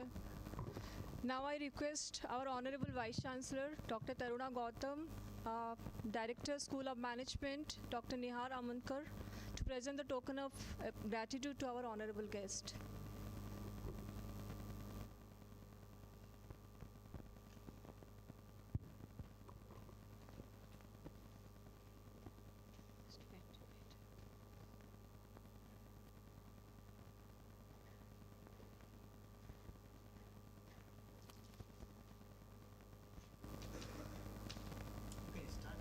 I request Dr. Taruna Gautam to felicitate Dr. Somnath Singh.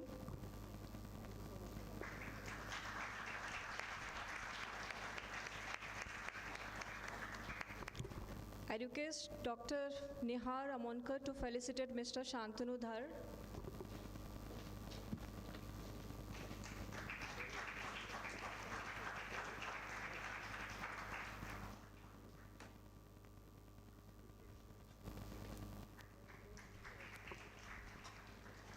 I request Dr. Taruna Gautam to felicitate Mr. Rajiv.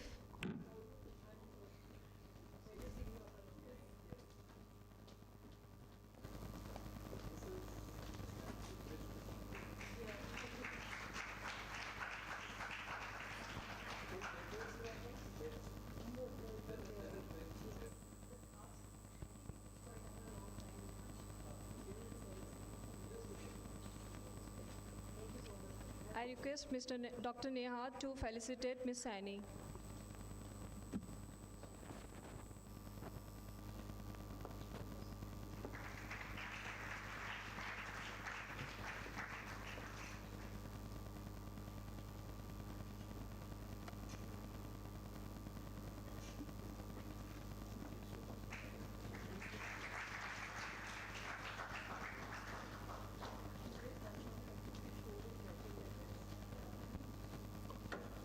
I request all the guests for the group photograph.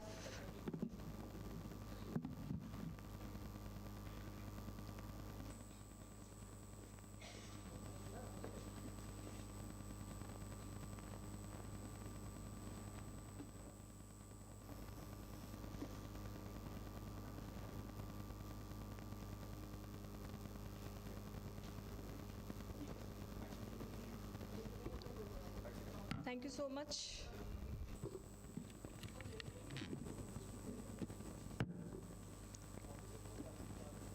On behalf of IILM University Greater Noida, I take this opportunity to extend my sincere thanks to all our speakers.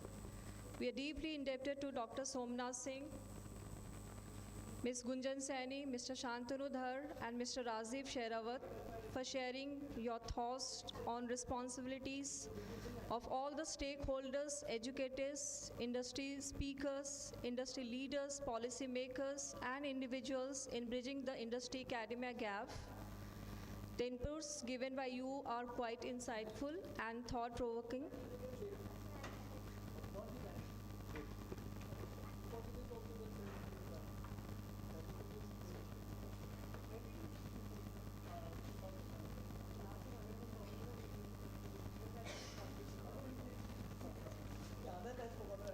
All the students to be seated here. We are having the Ideathon presentations within 10 minutes. Thank you.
Hello, hello.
Good morning to one and all present here.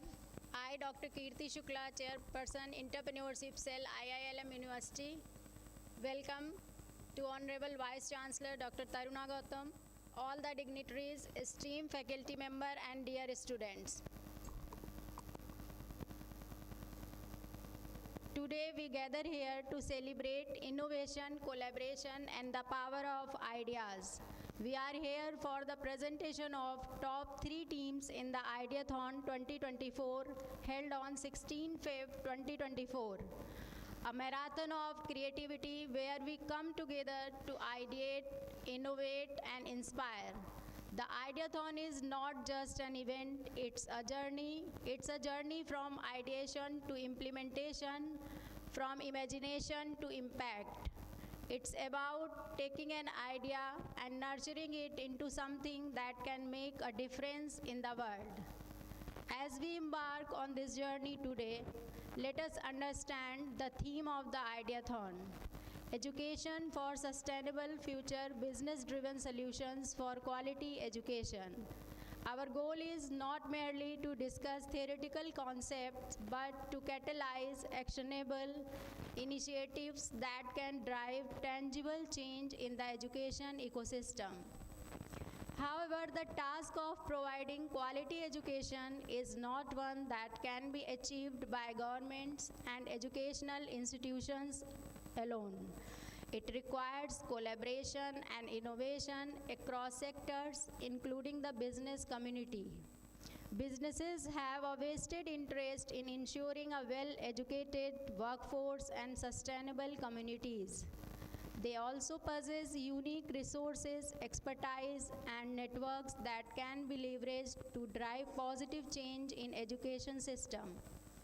Now, let's take a moment to acknowledge the incredible response we have received for this Ideathon 2024.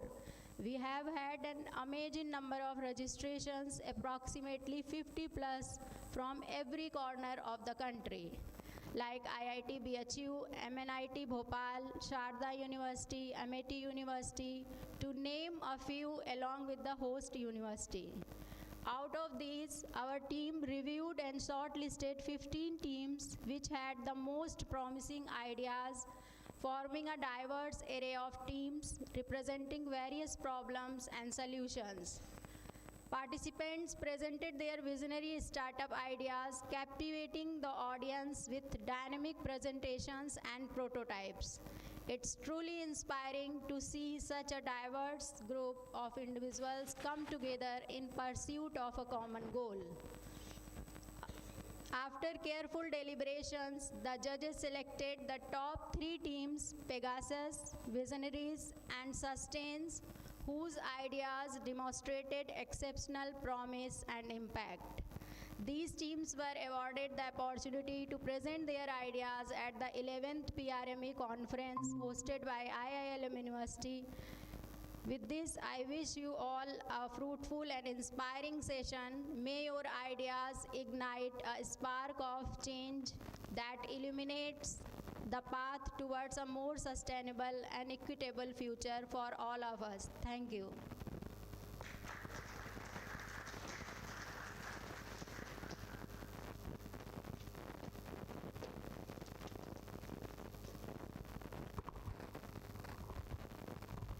So now we'll dive into the presentations.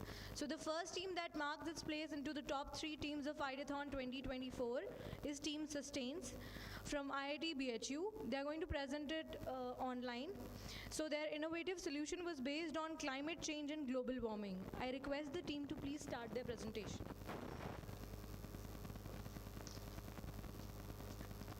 Okay, sure. Am I audible? Should I share my screen also? Yes, please share.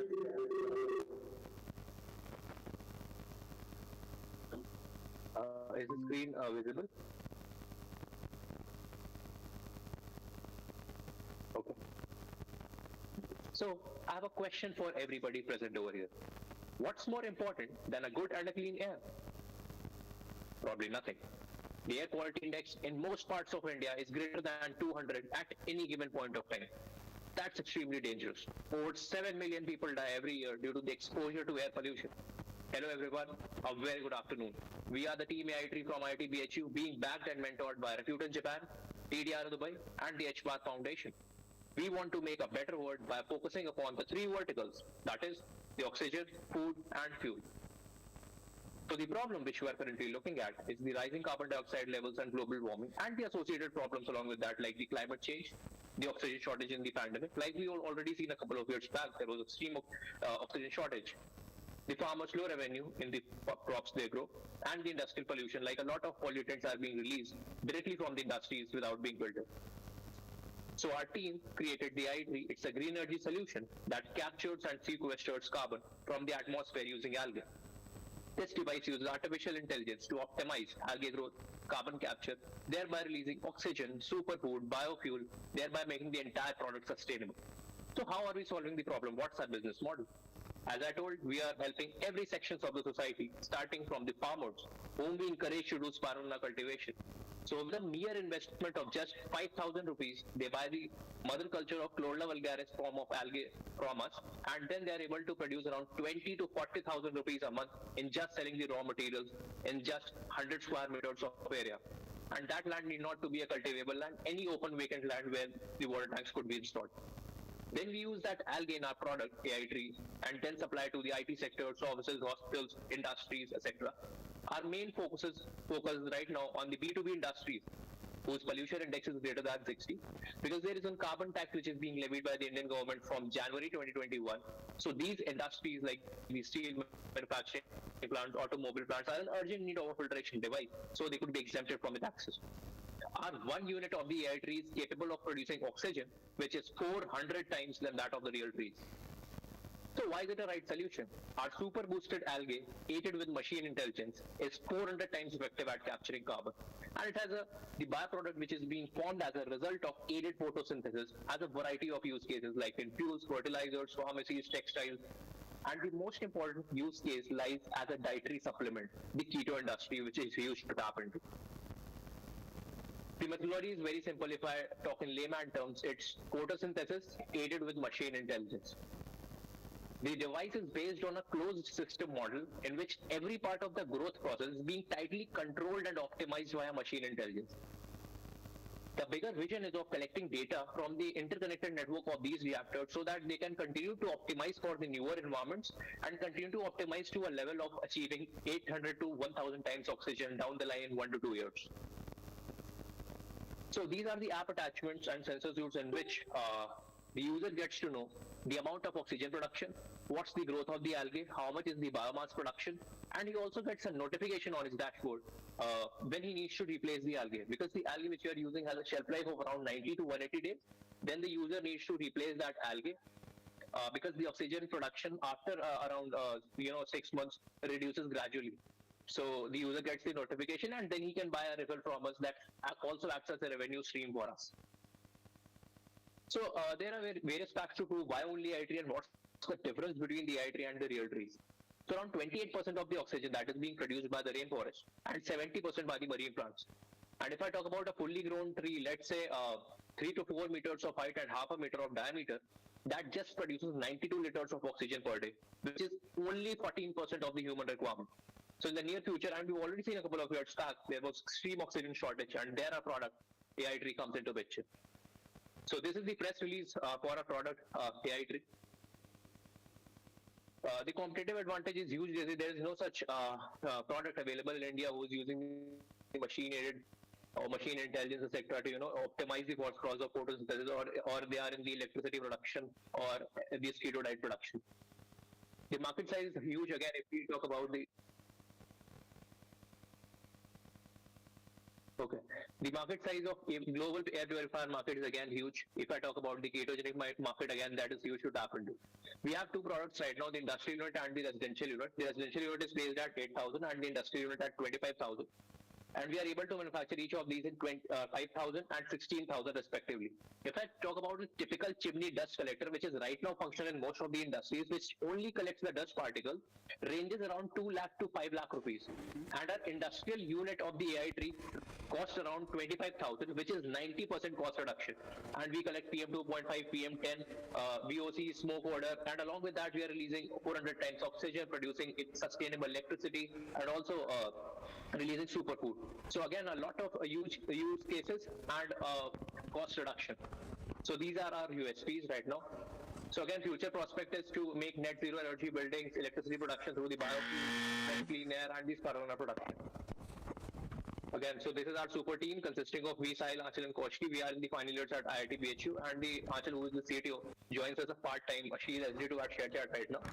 So yeah, these are few of our achievements. Thank you so much, and now we are open to questions.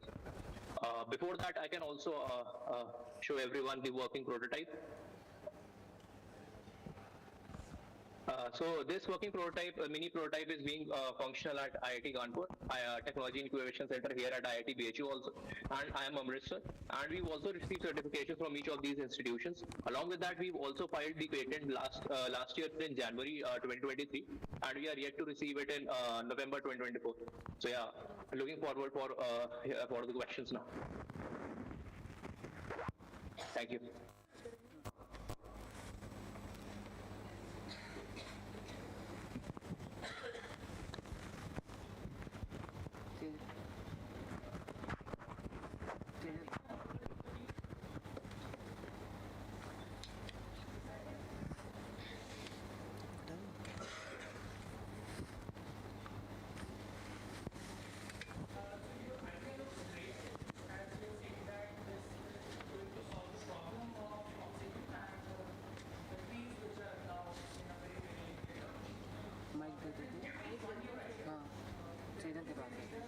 यहाँ से भी आ सकते हैं इसको लगाओ और वहाँ जो साउंड है वो ऑन कर दो हमने कल ट्राई किया ये तो हो जाएगा तो हैंड माइक को या फिर जो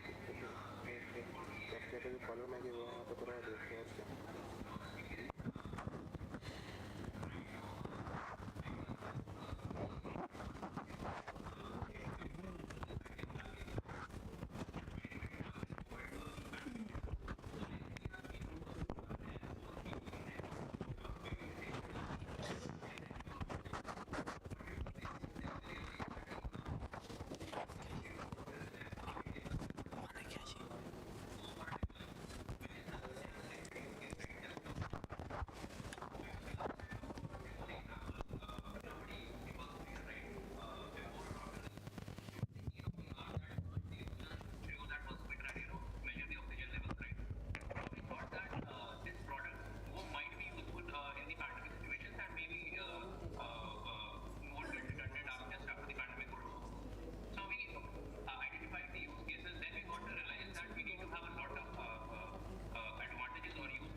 now we'll start with our offline presentation. So the second team that has occupied its place in top 3 teams of Ideathon is Team Visionaries, and with their groundbreaking idea on the gap between education and employment.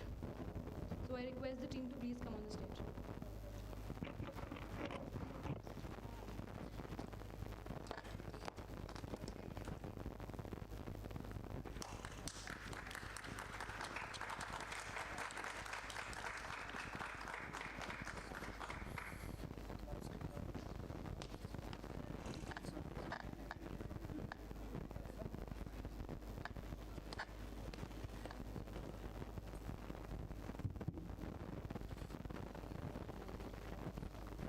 India. Now is the nation with largest population in the world, or I can say that largest amount of human resource. But this human resource is going to be an asset or a liability is a question. With this question, I would like to introduce our team, the Visionaries. Myself, Mehak, this is Ayush Mishra, Priyanshu Satyam, Manushri and Adarsh. We are the students of IILM University from first year. We are working on the sub-theme Innovative Teaching Technologies. That is innovating teaching in such a way that it is impactful, meaningful and purposeful at the same time. So what is our problem statement? The problem statement for the day is educated unemployment, which is a major problem in India since last many decades, and skill mismatch is one of the major factors responsible for this. Let us look at some numbers. So we can see what is the employability rate in India. In management, it is about 60%. In engineering, it is about 57%. And in liberal art, it is about 49%. That means there is such a low employability rate in India. But what about the requirements? The requirements is very high. There is merely 1 in 5 Indian is skilled. About 83% of industries face shortage of skilled workers. And about 80% of hospitals have shortage of skilled doctors. That means this low is the employability rate and this high is the requirement. And the recruited student number is around 70 to 75%. Why is this so? There are many reasons for the same. I would like to showcase some reasons. So the reasons are skills mismatch, inefficient industry-academia collaborations, perceived stigma of vocational training, outdated education system, limited access to quality education, and many more. It means students do not have capacity and competency. What can compete that? What can overcome that? The solution is vocational training provided in schools. With this, I would like to propose our solution, Satat Sathi, along with some numbers, raw data supporting our solution. Like 80% of the students think that vocational training should be given in schools. The solution Satat Sathi gives the solution that we are going to collaborate with schools and industries at the same time that will provide good employees to the industries and good skills to the students. So now let's dive into the specific of our solution proposed. So things to be included in our solution proposed are industrial collaboration. We are promising different types of industries that we will be providing them with young skilled workforce if they invest into our venture. Next is our empowering schools. We will be targeting backward area schools and we will try to develop the students according to their needs and wants. Next, we will be conducting different types of workshops according to the demand, desires of the students. We will be also hiring different types of experts according to their skills on the knowledge and ability to deal with the students. But here the question arises, why would a school or industry would invest in our venture? So to answer this question, I will explain you all about the USP of our company for schools and for the industries. So USP of our company for schools will be that the workshop that we will be conducting will provide the holistic development to the students, such as the students will be developed physically, mentally, intellectually, and ability to face the opportunities in an early age. Early opportunities to every type of students according to their demands and desires of the course they are chosen will be provided to them. Now the USP for industries of our venture will be that industry will be getting early on skilled young skilled workers, and also we will be bridging the gap between the industrialists and the schools and the educational institutions. Thank you.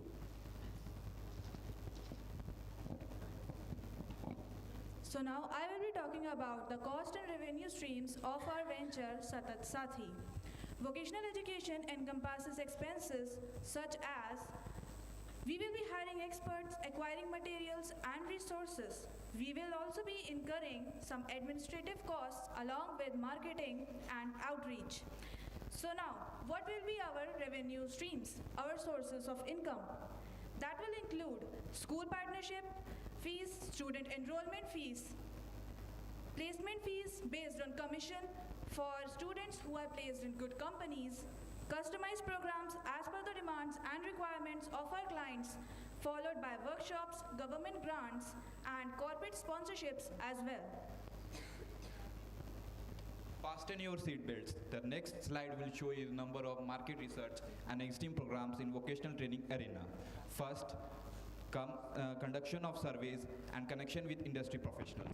Second, analyzation of demographic data to go ahead in vocational training. The projected growth rate of this market is around 8% per year, and the global vocational training market is estimated to reach over $7 trillion by 2025 with current market value of $62.85 billion. And none of this can ignore the fact that human skilled resources is increasing every day nowadays.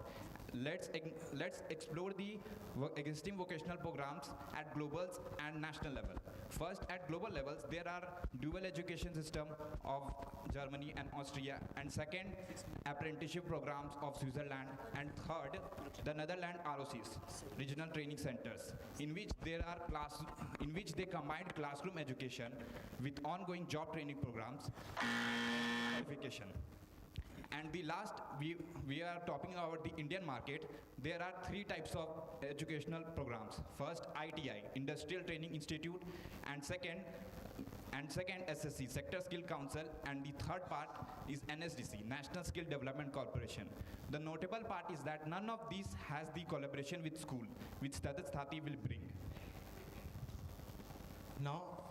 Now we know the problem, we know the solution, we know the USP, we know the market research, the cost and revenue. The most crucial part is now how we will implement it. So for the implementation, first of all, we will research and we will identify the schools. And we are mainly targeting the underdeveloped schools so that we can provide them those skills which they really need. If I'm standing here because of my vocational abilities that I can speak fluently. There are many people who have such ideas, who have many good ideas in them, but they cannot express it out just because they don't have good vocational abilities, they don't have that skills in them. Second is develop a curriculum that aligns with the need of The third is reach out to schools and industries and pitch them for our partnerships. And fourth is training a set of faculty, recruit the identified trainers. We need some expert trainers in this. We cannot take anyone. We need someone who gives us fun learning, who gives us the way we want to be taught. Like the present education system is not up to the date which we need. As many professors has told us that we should question the norms. Director sir has told in the first day of his speech that we should question the norms. So we are questioning the education system which we have now. And so that for that question, we are bringing a solution that is Satat Sathi, which is collaborating with those schools and giving them the partnership, giving them the skills and the practice learning. And the last one is we are asking the continuous feedback, the continuous result, so that we can day by day improve ourselves. So now this is not the time for words, this is the time for actions. We should now promote ourselves, and for this time we need to do something sustainably to bring this revolution. And thank you.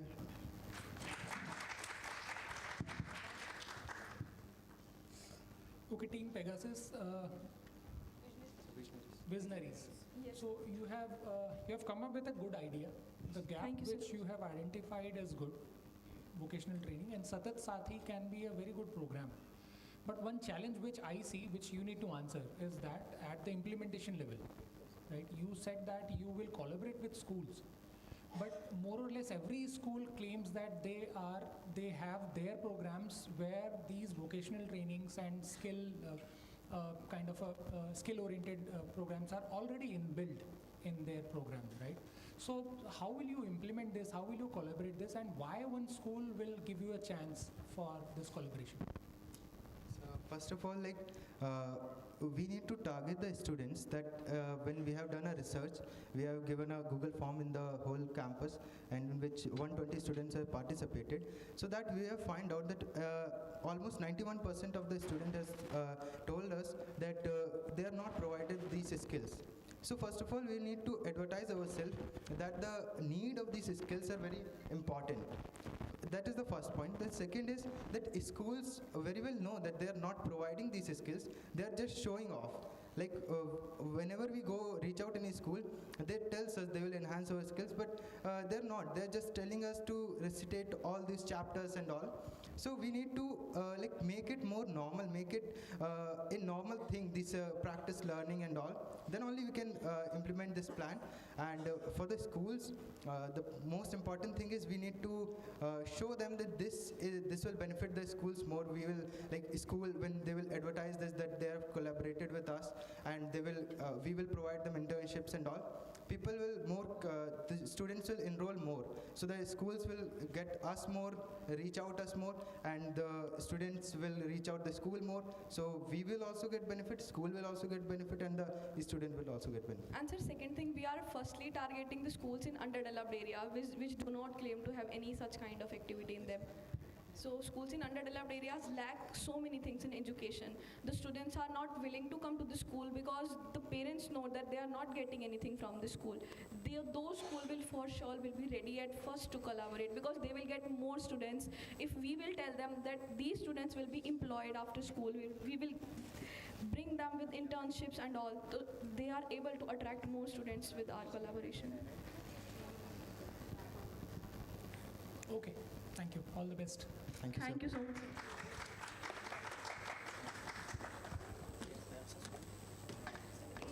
Sir, do you have a question? I may add, I don't know if it is, I have the right to say something.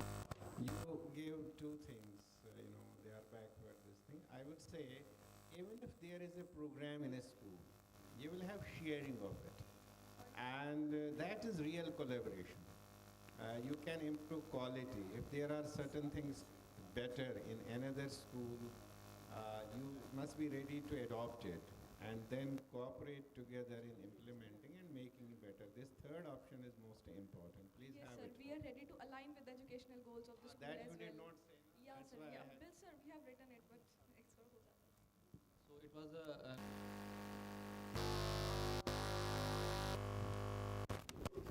so it is a nice idea that you are presenting today. So my only question is, which I am feeling that it is missed in your presentation, that is the costing part. So if you are just mentioning that you are targeting to the underdeveloped schools or the schools lying in some remote areas, Yes, sir. so you see the gentry which are coming in those schools, they are very much less paying fee as a fees. So means the schools are not able to generate the revenue. So what will be the subscription cost to the schools? So that is a missing part in your presentation. So have you worked on it? So we have worked on it. So we will try to first get the fund from the government and all. We'll try to align with the government schools more. So indirectly we will be funded by government, I think so. And in that, the schools, if they are remote schools, we are providing them as a corporate social responsibility. We are giving it for a social cause. It's not only for us benefit or the school benefit. Yes, sir. The government is running currently Pradhan Mantri Kaushal Vikas Yojana. So, sir, uske tahat we can raise fund. So that's why I am just mentioning that you missed that part in your presentation. Sorry, sir. Don't be sorry. Thank you. Thank you, sir. Thank you, team. And finally, the third team that has made its place in the top 3 teams of Ideathon is Team Pegasus on the visionary idea of digital literacy for sustainable development.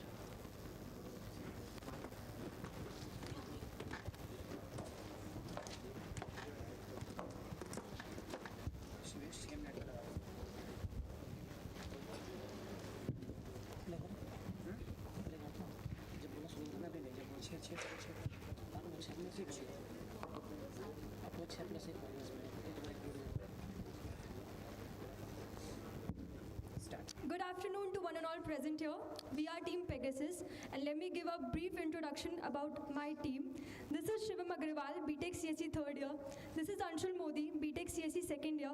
And this is Ayush Sharma, BTech CSE second year. And I am Soumya, BTech Biotechnology first year.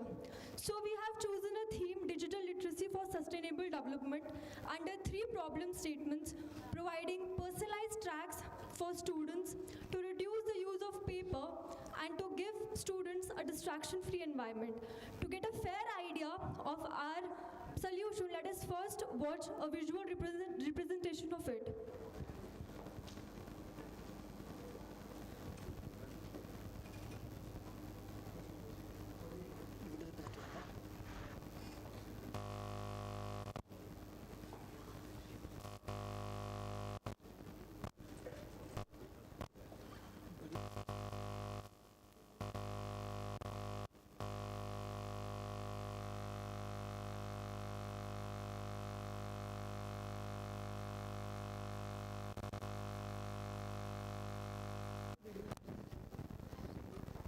Textbooks every day is truly disheartening.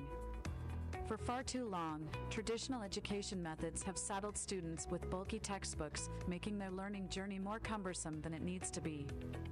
But what if there's a better way? Introducing the future of education, our revolutionary tablet solution. With our tablet, we're bidding farewell to cumbersome textbooks and ushering in a new era of lightweight, interactive learning experiences. Gone are the days of dreading the heavy backpack. Now, all textbooks and resources are conveniently stored in one sleek device. But our tablet isn't just about lightening the load, it's about enhancing learning itself. The interactive features embedded within our tablet have truly revolutionized how teachers engage with their students in the classroom. From quizzes to collaborative projects, the possibilities are endless. As a parent, it's a relief to know that our child's education is no longer bogged down by the weight of heavy books. Experience the future of education with our innovative tablet solution.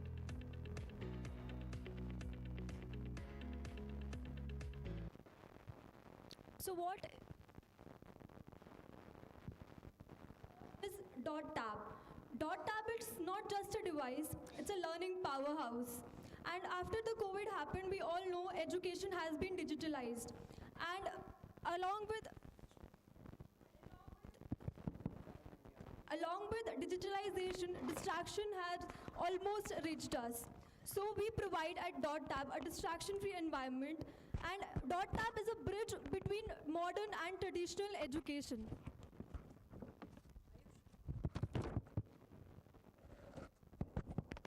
And in a world that's evolving rapidly, we all know education needs to keep pace. And here at .tab, we provide students that environment. Now I would like Shivam Agrawal to proceed further. Hello everybody. Hello everybody. My name is Shivam Agrawal and I am here to introduce to our device .tab. What are the hardware components and what are the software components of our device? We have built our home device in our home software technology, and we have also customized hardware to make a distraction-free device. We have used e-ink display to reduce the stress on the eyes. We have used processor called ARM Cortex A53 to reduce the load, and we have used Zigbee module. What is Zigbee technology? Let me introduce you to the Zigbee technology. Zigbee technology is a technology which is used to create a local area network under surveillance and under the guidance. It provides a monitor internet connection inside a classroom only. Just like there are two devices, this is a client device, this is a server device. We can connect it through a Zigbee module and monitor the client device with a server device, and what are the activities happening on the server client device is noted and stored in the cloud device.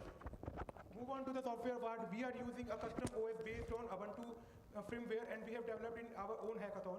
And the OS consists of digital network, which is under surveillance and Zigbee technologies and Zigbee drivers. Our custom OS also help students to maintain their files and maintain their homework. Now moving to the marketing part, I am handing over the mic to Anshul. I know what you all guys are thinking is one more ad tech startup. No, we are not an ad tech startup. We are just replacing books with our .tab. And according to government guidelines, the weight of a school bag should be 15% of a person's body. So if a person is 50 kg, average weight I am taking here. So 15% I think will be 7 kg. So do you really think 7 kg is good weight on a person's back? And we are as we are a B2B brand, we are not selling this directly to students. We are selling this to schools and asking them to sell this to all the students there, to students of them. And I would like to call Shom Agarwal to show you a demo of our product. Here we have a demo model of our .tab with a UI UX interface based on Figma technology and the control servers network. And moving to the costing part, let me introduce to the costing of .tab. The costing is very less because we are using the technology of minimalism hardware, which reduce our cost to 2,000 of making cost only. We can sell this at a market rate of 6,000 to 4,000, which a gross profit of 4,000, which brings us down to the depreciation, SG&A and interest. So all of the operation cost, after excluding all the operation cost and all the things, our EBITDA is net our EBITDA is 50% of the revenue. So that's our model of marketing.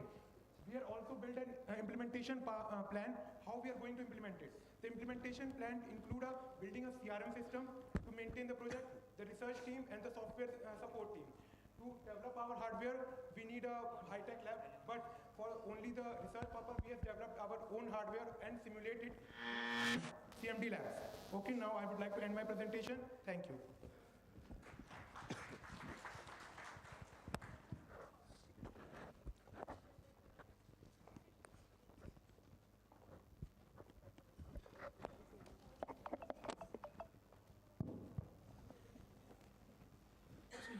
You guys are claiming that it is going to relieve the kids and the student.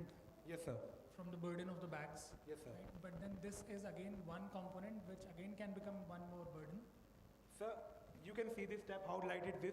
In comparison to books, it's No, I'm thinner talking than a about book. the burden on the mind. Like this is one addition which you are giving to the student.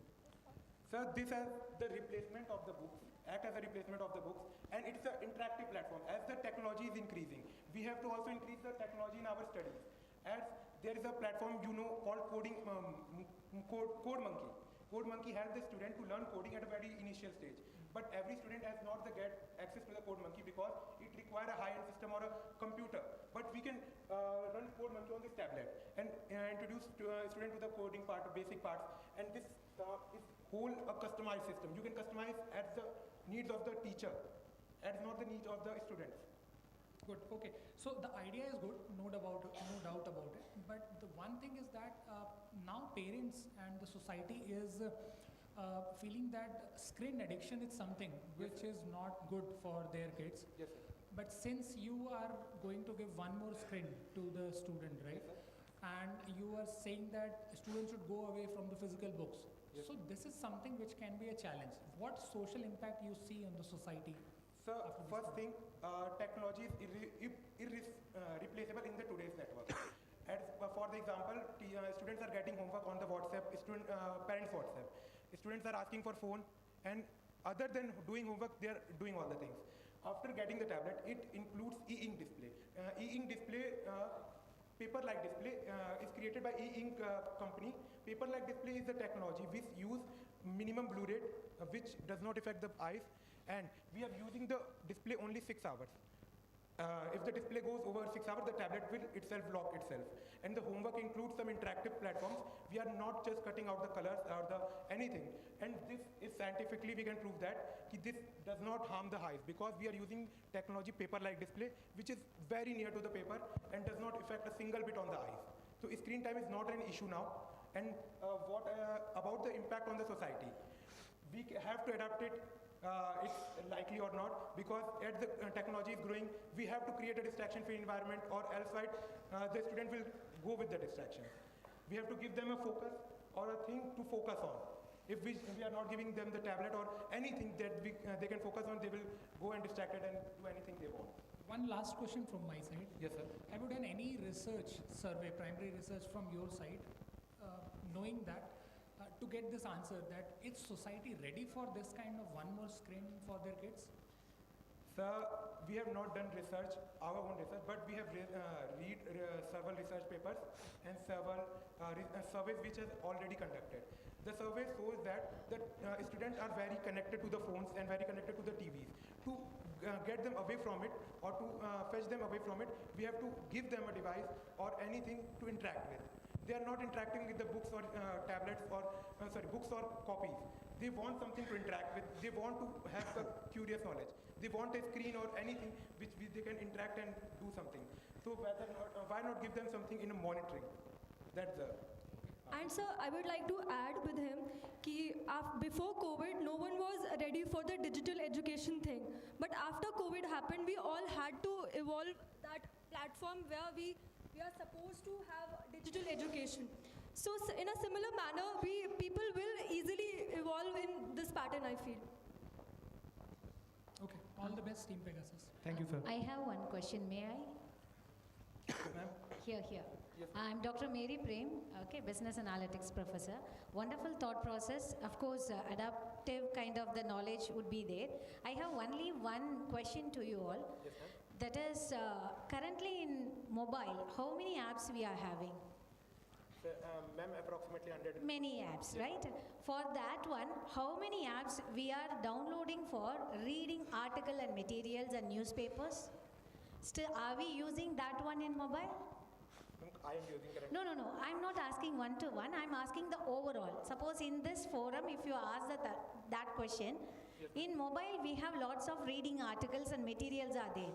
Yes. But still we are not using, we are maximum using the social media comparatively this one. Yes. Then how it would be useful for that? How you are going to replace? Ma'am, we are not targeting the audience. We are adults. We are targeting the students from class 6 to 12. Okay. These are target consumer-based But products. then again, it's a little tedious compared to 6th and 12th. Because you have shown some of that games and all the things. But it is a wonderful idea. My thought process is that how you are going to, without distractions, making this particular thing. That's Ma'am, we have not installed any app in this. This only include books and notes for the students. They cannot access any social media thing online. They can access the internet under the monitoring of the teacher, but they cannot access social media. That device gives them restriction to that. Okay. This is a device made only for that, to remove the distraction, to remove the social media. Okay. Yes, ma'am. Thank you. I have a question. I think to bring the industry perspective or what is happening in the real industry. You said before pandemic, people were not used to or they did not have an idea of, somebody can read using a tablet or a computer, but not sure if you know that institutes like Akash, Byju's, FitG, Vidya Mandir, when students enroll for preparation for engineering, they have a proprietary tablet which they share with their students, and all the content is available in that tablet, right? Yes, sir. And this was happening even pre-pandemic. Yes, sir. So how is this different from that? And let's say if you really want to take it to the market, yes, sir. what is your plan that those companies will not immediately switch over to capture the market which you are trying to capture? Okay, sir. Let me answer it. Akash and Byju's. I am a Byju's student. I am a dropper from 12th, and I have prepared for JEE through Byju's only. Other tablet. This is a Byju's tablet only. They do not give any support or any restriction. The student can easily broke through their process and access the media. It is not a restricted tablet. We can connect it to the Wi-Fi, we can connect it to any network, and we can access the internet. But in our device, we are restricting the kids to, restricting them to access the internet. Or if they are accessing, it will be under monitoring. The Byju's Akash tablets are normal tablets. They are 25,000 costing, 20,000 costing, and they do not provide any restriction or anything which help the student to away from this. This only require a single parental access control. They turn on that, which can be easily broken by a 6th or 7th class student, and easily they can access the content or the social media content without knowing of their parents. But in this tablet, after reducing the hardware and after introducing the Zigbee technology, the student cannot support or view any social media apps. And for the market purpose, there is no any brand and anything, any idea on this topic. that help the student to get a distraction-free environment. They are just providing a normal tablet with a parental access mode, and this is not we are doing. The costing is 25,000, 30,000. We can provide it at a cost of 6,000. And this is a sustainable product. Why? Because after the books have to replace after every year. But this tablet, we can replace the software after every year, and this tablet can continue the user. So it is sustainable. Great, thank you. I'm glad that you've done the research and at least you have a response to the question. Yes. Thank you for that. Thank you, sir. Yes, ma'am. Yeah, you discussed about the interactive communication, and second is the online, homework. But when I'm talking about IILM University also, we have that Salesforce, no? So you can submit your assignments on Salesforce also. That is one of the, HRMS, that education platform that we are having, wherein we give assignments and you people can resubmit it using the Salesforce also. So that is one of the solution that I think that will complement your solution that is giving. So one thing. Second thing, you talked about interactive, communication.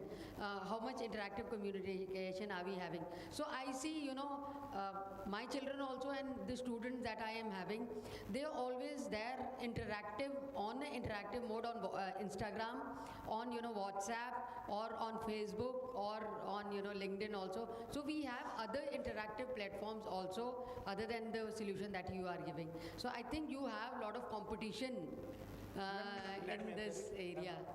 Ma'am, you are saying about the Salesforce. Salesforce require another device for the submission of the homework. No, you can submit your assignment. Students can submit their assignments through Salesforce, and it can come to the course module. Log in on a phone or a network or a laptop for the submitting of the assignment. You need to download that app, Salesforce app. Yes, ma'am. For downloading that app, you need a device, and the device comes with a distraction. This device itself helps the student. So you're giving a solution with device. Yes, ma'am. So apart from your mobile that you're carrying, you need to carry this kind of a device. Yes, ma'am. For students from class 6 to 12, we are targeting mainly. They have not such platform like. But class 1 to 12 or 9 to 12, schools are restricting even mobile phones in the class. You need to submit the mobile phone before you enter the class. So do you think the school authorities will permit this kind of a setup in the class? Yes, ma'am. Why? Because, and let me answer it. I am also a student, and in class 9 to 12, students bring mobile phone, and they get distracted in the class. The phone rings. There is a recent speech by President of UK, Rishi Sunak. They have told that students bring phone to their classroom. They distract their professor and distract themselves also. But this tablet does not help you, give you any permission to the outside network. It will combine the inside classroom network and give you access to the internet under the monitoring of the teachers. So teacher will interact through this. You have seen smart classes. So in a way you're replacing teacher with the device? No. Or you are helping the... We are helping teachers with the device. The teacher can interact through their server networks. This is a teacher, for example, this is a teacher laptop, and this is a student. The teacher can send assignment from this to this. So do you think that there is, software needed between a teacher or a student? Ma'am, we are building the software. We have already built the software based on the Ubuntu framework. Fine. Let us see. There is a client server network, which is already built by us. Okay, all the best. Thank you, ma'am.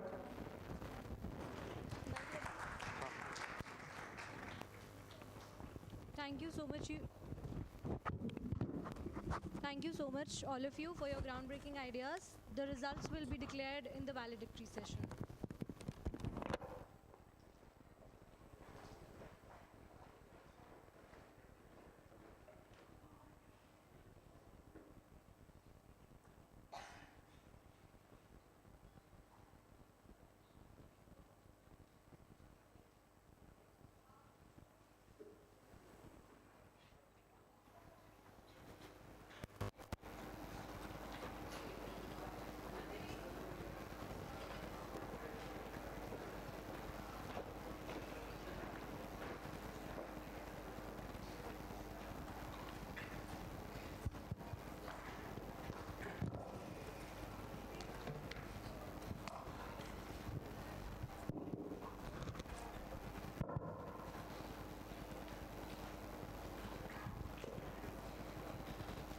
A very warm good afternoon to distinguished guests, esteemed faculty, and my fellow friends. As we gather here for the valedictory session of this remarkable PRME conference, I am honored to stand before you on this momentous occasion. I request our guest of honor, Mr. Amit Mola, Chief Guest Dr. Virendra Pratap Singh, and Dr. Nihar Amonkar, Director, School of Management, to please come up on the stage and take seats as we begin with the valedictory session.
Today, we have the privilege of hosting two distinguished individuals who have made significant contribution to the fields of management and sustainability.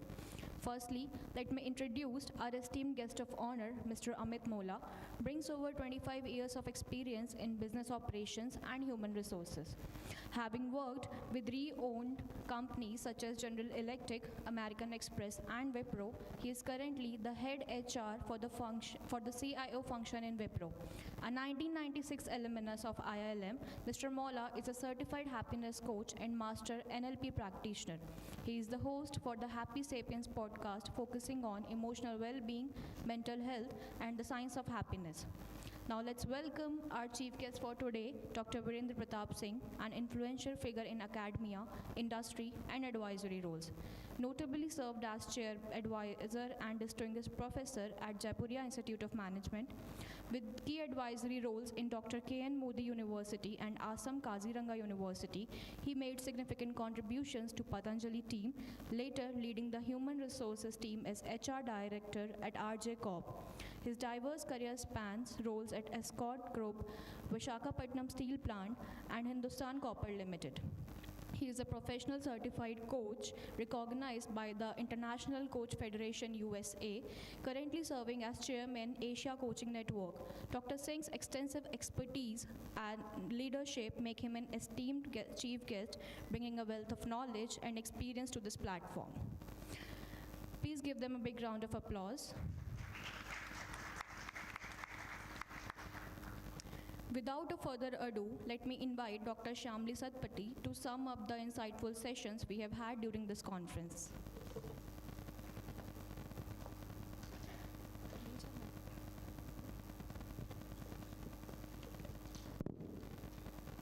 Good afternoon, everyone. Please join me in extending the warm welcome to our esteemed guest, Dr. Virendra Pratap Singh and Mr. Amit Mola, as they grace our stage with their presence. So IILM University Greater Noida completes 2 days of PRME conference on transformative vision of NEP 2020 towards inclusive and equitable education, revisiting SDG 4. Regarding NEP 2020 and SDG 4, the conference covered discussion on very interesting horizons, and we had 3 plenary sessions, followed by Ideathon and Eco-Conscious Expo by the NGO Club. The conference was inaugurated on 23rd February by the chief guest, Professor Alok Rai, Honorable Vice Chancellor of Lucknow University, guest of honor Mr. Vijay Gogoi, partner and lead KPMG India. Keynote speaker Mr. Neeraj Gupta, Associate Director, Security and Resiliency, Kendrill. The keynote speaker Mr. Neeraj Gupta, he mentioned success depends on integrating ethical and spiritual principles, fostering collective growth and balanced judgment. The address of chief guest, guest of honor, Mr. Vijay Gogoi, he reflected on bridging industry-academia gap, which is crucial for harnessing the nation's demographic dividend, emphasizing collaborations to avoid potential economic downturn. The inaugural address by the chief guest, Professor Alok Rai, Vice Chancellor, Lucknow University, he highlighted global adoption by utilizing IT for scalable replication, prioritizing flexible, inclusive growth, distance learning, and vocational provisions. The first plenary session was on Innovate and Educate, role of technology towards NEP's equitable vision. In this session, the speakers basically they highlighted the thoughts on how national education policy emphasizes empathy, soft skill, and tackling inequality through capacity building with technology and improved teachers' delivery methods. The second plenary session theme was opportunities and challenges in the implementation of new education policy. So in this session, the speakers, they shared their address or thoughts on India's new education framework with holistic education and enhancing management education, focusing on entrepreneurship and research. The third plenary session today, we highlighted the topic on bridging the industry-academia gap for skill development and lifelong learning. In this session, the speakers highlighted the industry-academia collaboration and role of all the stakeholders to make the MBA graduates industry ready.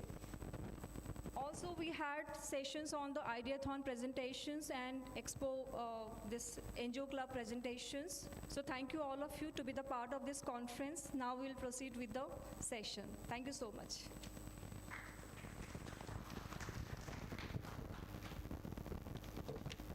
Thank you, ma'am, for your comprehensive summary. Following this, we are honored to have Mr. Amit Mola on the conference. Let's welcome him on the stage with a huge round of applause. Over to you, sir.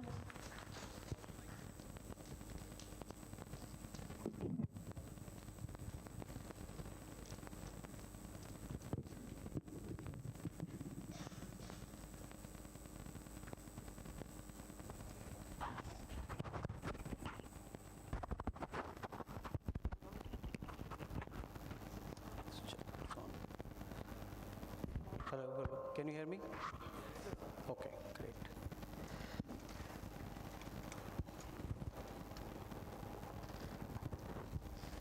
Is there a clicker?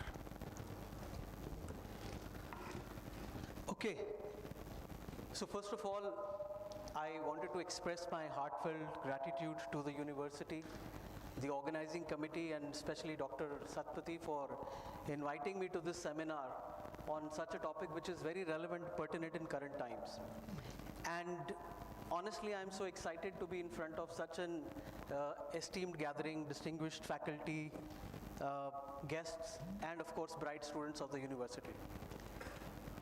Now, it's a very difficult situation for me, because at the end of 2 days of conference, when you're sitting or standing in front of a group and you have to speak on something which has already been spoken for last 2 days, so you have to make sure that you talk something which is different. I can't risk of taking or talking about something which has already been spoken, because in the last 2 days, whether it is implementation of the NEP, challenges, role of academia, skill and academia, gap, all that has been spoken about, right? Presentations have been shared, data has been shared, viewpoints, counter viewpoints have been exchanged, dialogues have been engaged into. So what is something new which can I present to you, right? So with that in mind, I thought that let me expand the scope of this conversation and not restrict to only talking about NEP or only talking about the skills or the gap of skills, but extend it to something which all of you are going to face sooner or later, which is work. What is the future of the work? What is the future of the work? What are the challenges or the focus which present day organizations have? And to tackle that challenge or to tackle that upcoming situation, what my organization, Wipro specifically, is doing so that their employees stay relevant, they stay as skilled as possible for them to face the future. Does it make sense? Okay.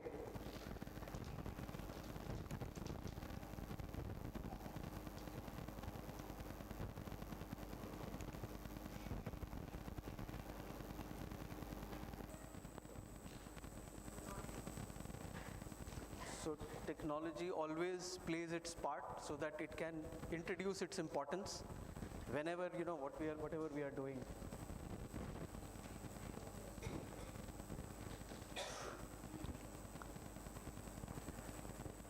Okay, stay there, yeah.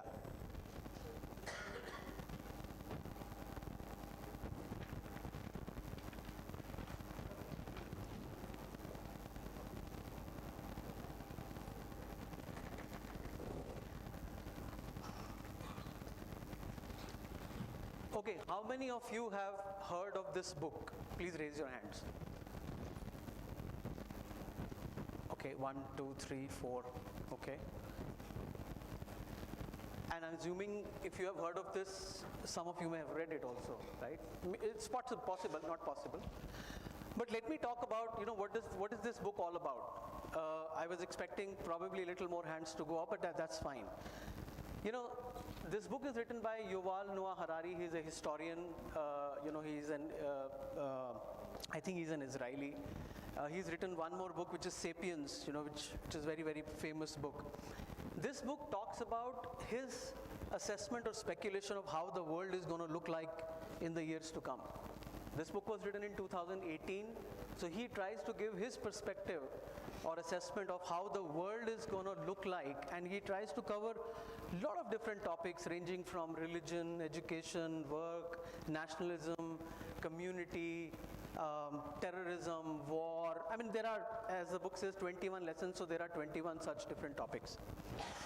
But when I was preparing for this particular talk, I think what caught my attention, and at least what attracted me that I think this is something which is relevant in this current context, is this statement, where he says that by 2050, not just the idea of the job for life, but even the idea of profession for life will be antediluvian. Now the word antediluvian means, it's like outlandish, right? Or roughly, what it means is that old-fashioned, okay? So when I heard this statement, in fact, I read this book about 2 years ago, and as I speak more about it and as I think more about it, I started reflecting on it, that how I have lived through this. So 1968 is when my father, he started his career.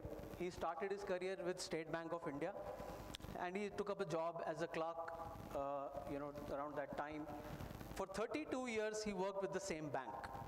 So he moved from clerk to senior clerk to probably officer, and then finally in 2000 he retired as a senior manager. So one organization, one job throughout the career. Okay? Then I looked at myself. I've been working for about 28 years. I have a younger brother who's been working for about 23 years. And in these 25, 27 years, I have worked in about 7, 8 companies. He's worked in about 8 to 9 companies. but the roles have been primarily one or two. So as I was, there was an introduction happening for me. So my roles have largely been in business operations or HR. So the roles are one or two, but multiple companies. So just see the difference from one role or one job, one company for 32 years to 2 to 3, roles to 5, 7 or 8 companies. There is a change, right? But the next generation, which is you guys, it has been said multiple times that through your work lifetime, you will be working in 3 to 4 different professions. Even today, I know of people, I have a friend who was an eye surgeon, a successful eye surgeon, and suddenly I got to know that he actually gave up his practice, and he actually ventured into artificial intelligence, and now he is a full-fledged IT enthusiast working in a startup. Now that could be his own reason to switch career, but there are such examples. Another example, lawyers, people who studied law. Till now, the jobs of the lawyer was supposed to be, they have to scan through reams of documents, understand, the details of the case, and bring out, the insights into that. That is all automated.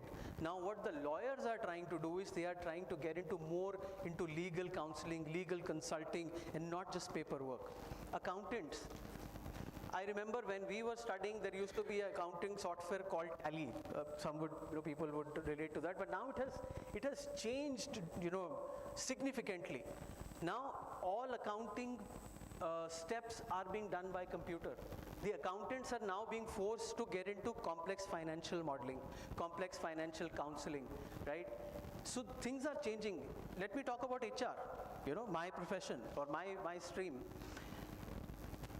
There are a lot of bots which are working in the companies who are actually solving regular routine HR queries. How many leaves do I get in my company? If that's a query, earlier the employee used to go to the HR. Now there is a bot. How many sick leaves do I have? Tuck, you have 5 sick leaves. What is the policy around the medical claim reimbursement? This is the policy around medical claim reimbursement. Now we as HR also are supposed to switch our focus from answering those routine queries to looking at the data which that query is generating.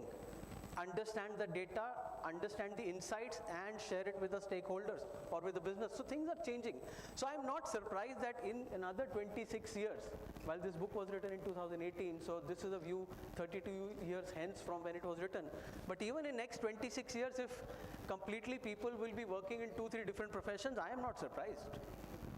So by now, I think if any one of you were thinking कि boss ये MBA खत्म हो गई अब तो life set है पढ़ने की ज़रूरत नहीं है तो sorry to disappoint you because ऐसा होने वाला नहीं है. All of you will have to prepare yourself to continuously learn, right? Now for that to happen, and with all other different changes which are happening in the industry, whether it is technology innovation, whether it is changing workforce, whether it is geopolitical, intermingling, whether it is, the different generations coming at a workplace, there are some focus areas which most of the organizations have. So let's talk about that. And I know it could be an eye chart for people sitting at the back, but I'll read it out for you. So the first is AI worker enablement and automated business operations. I'll club them and talk about it. So organizations are working to automate or digitalize some of the routine jobs. I gave you some examples. That is a focus area. Large organizations, large-scale organizations are already ahead in the game, but even the smaller or mid-sized organizations are catching up. So that is something which is their focus area. Digital experience for employees. Gone are the days when everything was done on Excel. Today, for a 1,000 people strong company, it is difficult to manage your headcount data on an Excel because it is a very cumbersome, tedious job. So even companies of that scale are switching to headcount management or human capital management software or customer relationship management software or CRM as we call it, right? So they are working to provide a digital experience to their employees, right? Digital onboarding and adoption, similar to what I spoke about, there are different tools. Pandemic has, in a way, has forced the organizations to invest in tools which are communication or collaboration tools, whether it is Zoom or Teams or Skype or whatever else, right? Hybrid work success. Now, things have changed. Nobody goes to office 5 days a week. At least I don't. I go for about 3 days. But the organization is under pressure that I keep Amit Mola engaged for the full 5 days of that week, because he doesn't come to work for full 5 days. So they have to make sure that I stay engaged, my team stay engaged, they are able to retain the culture of the organization despite the fact that we are not in the office all 5 days. So that's another focus area, right? Dynamic work career. When I started working, there was a concept of full-time and yes, partially part-time. Now it is full-time, part-time, project-based, gig, crowd staffing, you name it, it's there. Everybody has their own requirement, everybody has their own expectation, everybody has their own sets of things which motivate them. So organization is under that kind of, I would say, pressure to keep that intact. EX and CX. EX is employee experience and CX is customer experience. Gone are the days when only customer used to be the king. Today even employee is the king. If your employee is satisfied, the employees will make sure that the customer is satisfied. So it goes hand in hand. It has to be a unified experience. It cannot be one at the cost of the other. You can't have two kings pitched against each other. Now the life has changed, right? And the last but not the least is the flexibility and inclusion. LGBT, speech and hearing impaired, people with special abilities, gender diversity, ethnic diversity. Large organization like ours, we are specifically focused on these kind of things. So these are some of the areas which most of the large organizations or organizations with a global footprint are focusing on, right? Now, if this is the focus, what is Wipro as an organization doing to make sure that when they hire employees and when the employees stay with them, how do they enable, what is the kind of ecosystem which we have to make sure that there is one, we are taking care of most of these things, but more importantly, coming back to the theme of this seminar, is lifelong learning. Right? So let's talk about that. Starting from our acquisition. Acquisition is when we acquire people or when we hire people. We have a program called WILP, which is Wipro Integrated Learning Program, where we target science graduates and we onboard them and have them enrolled into a 4-year MTech program while they work with us and they complete their MTech from BITS Pilani. During these 4 years, they get paid stipend, but at the same time, they get into the mainstream of the corporate culture, of the working of the organization, right? So it is in one way, preparing the students to get into the corporate world. The other one is Global 100.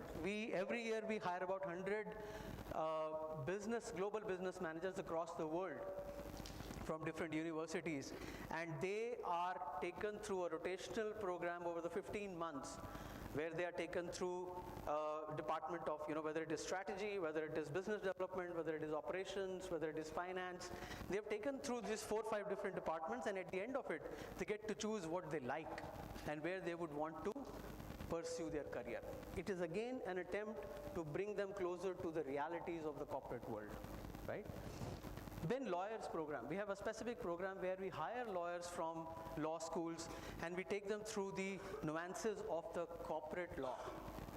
What are the requirements of us as an organization in that particular stream, and we see people go through the ranks.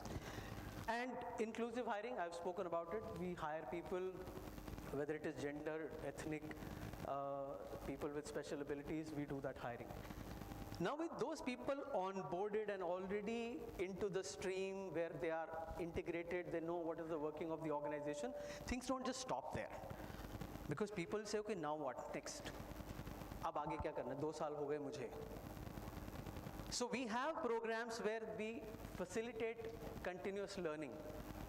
We have tie-ups with Udemy, we have tie-ups with Harvard Business Spark, we have our own in-house technology or tech skills training programs, whether it is hot skills, AI, ML, robotics, Python, Angular, whatever you name it, it's there. People at their own choice, if they want to pick up, they can enroll into those courses and they can enhance their knowledge. So that is to make sure that they get an in-house platform to enhance and to up their game.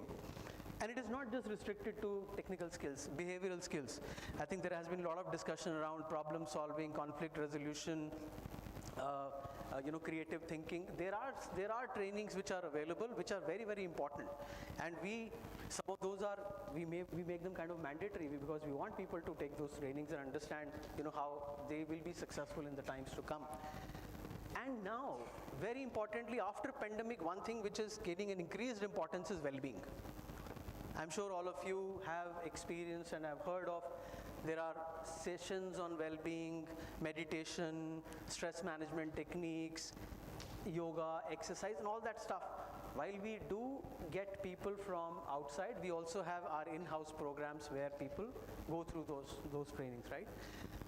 Then moving on to something which is more formal, which is education assistance. Now these are small little, short courses, 2 months, 3 months, probably, computer-based trainings, but somebody wants to do certification, whether it is in the information security, whether it is in the artificial intelligence, whether it is,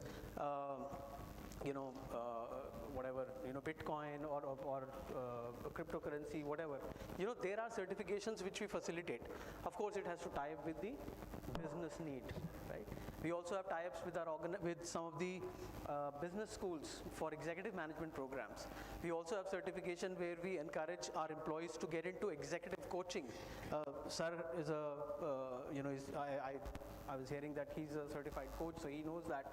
So that's another stream. So there are such avenues which Wipro as an organization is providing to its employees so that they can stay relevant, they stay upgraded, they stay upskilled. But at the bedrock is the mandatory training. Now, what is mandatory training?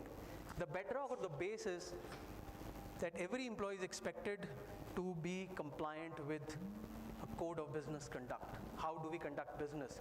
Anti-privacy laws, sexual harassment, these kind of things which are basic. Every employee is expected to do that. And last but not the least, recently what we have done is we have started each and every of 240,000 employees of Wipro across the geographies go through a mandatory training of Gen AI. There's a lot has been spoken and written about Gen AI. People have varied level of understanding of Gen AI. But we have made sure that each and every employee of Wipro goes through this basic course which gives them an understanding of what is Gen AI, what are the different facets of Gen AI, what are the uses, what are probably some of the cases where it can be abused. I know it is still evolving, but to make sure, because it's an IT organization, Wipro is an IT organization, so we can't ignore this fact that we don't touch this particular topic. So I think this is how we are trying to enable, this is how we are trying to make sure that our employees, current employees as well as future employees, how we integrate them with what are the requirements, what are the needs for the times to come. And I think at this stage I will only end with one last statement that Alvin Toffler, he's an American futurist and a writer, he said, the illiterate of 21st century will not be the person who can't read and write. It will be somebody who cannot learn, unlearn and relearn. I think I'll end my presentation here. Thank you so much.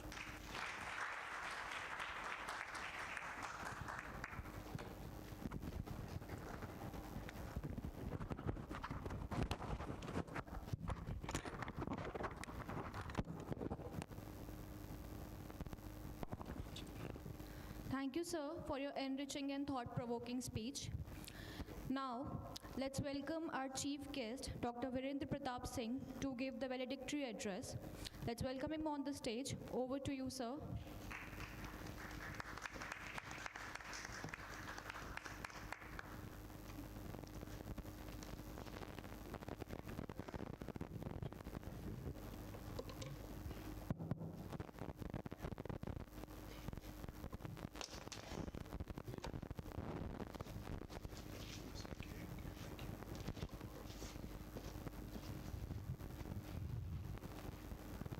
bilingual. Can I speak in Hindi also?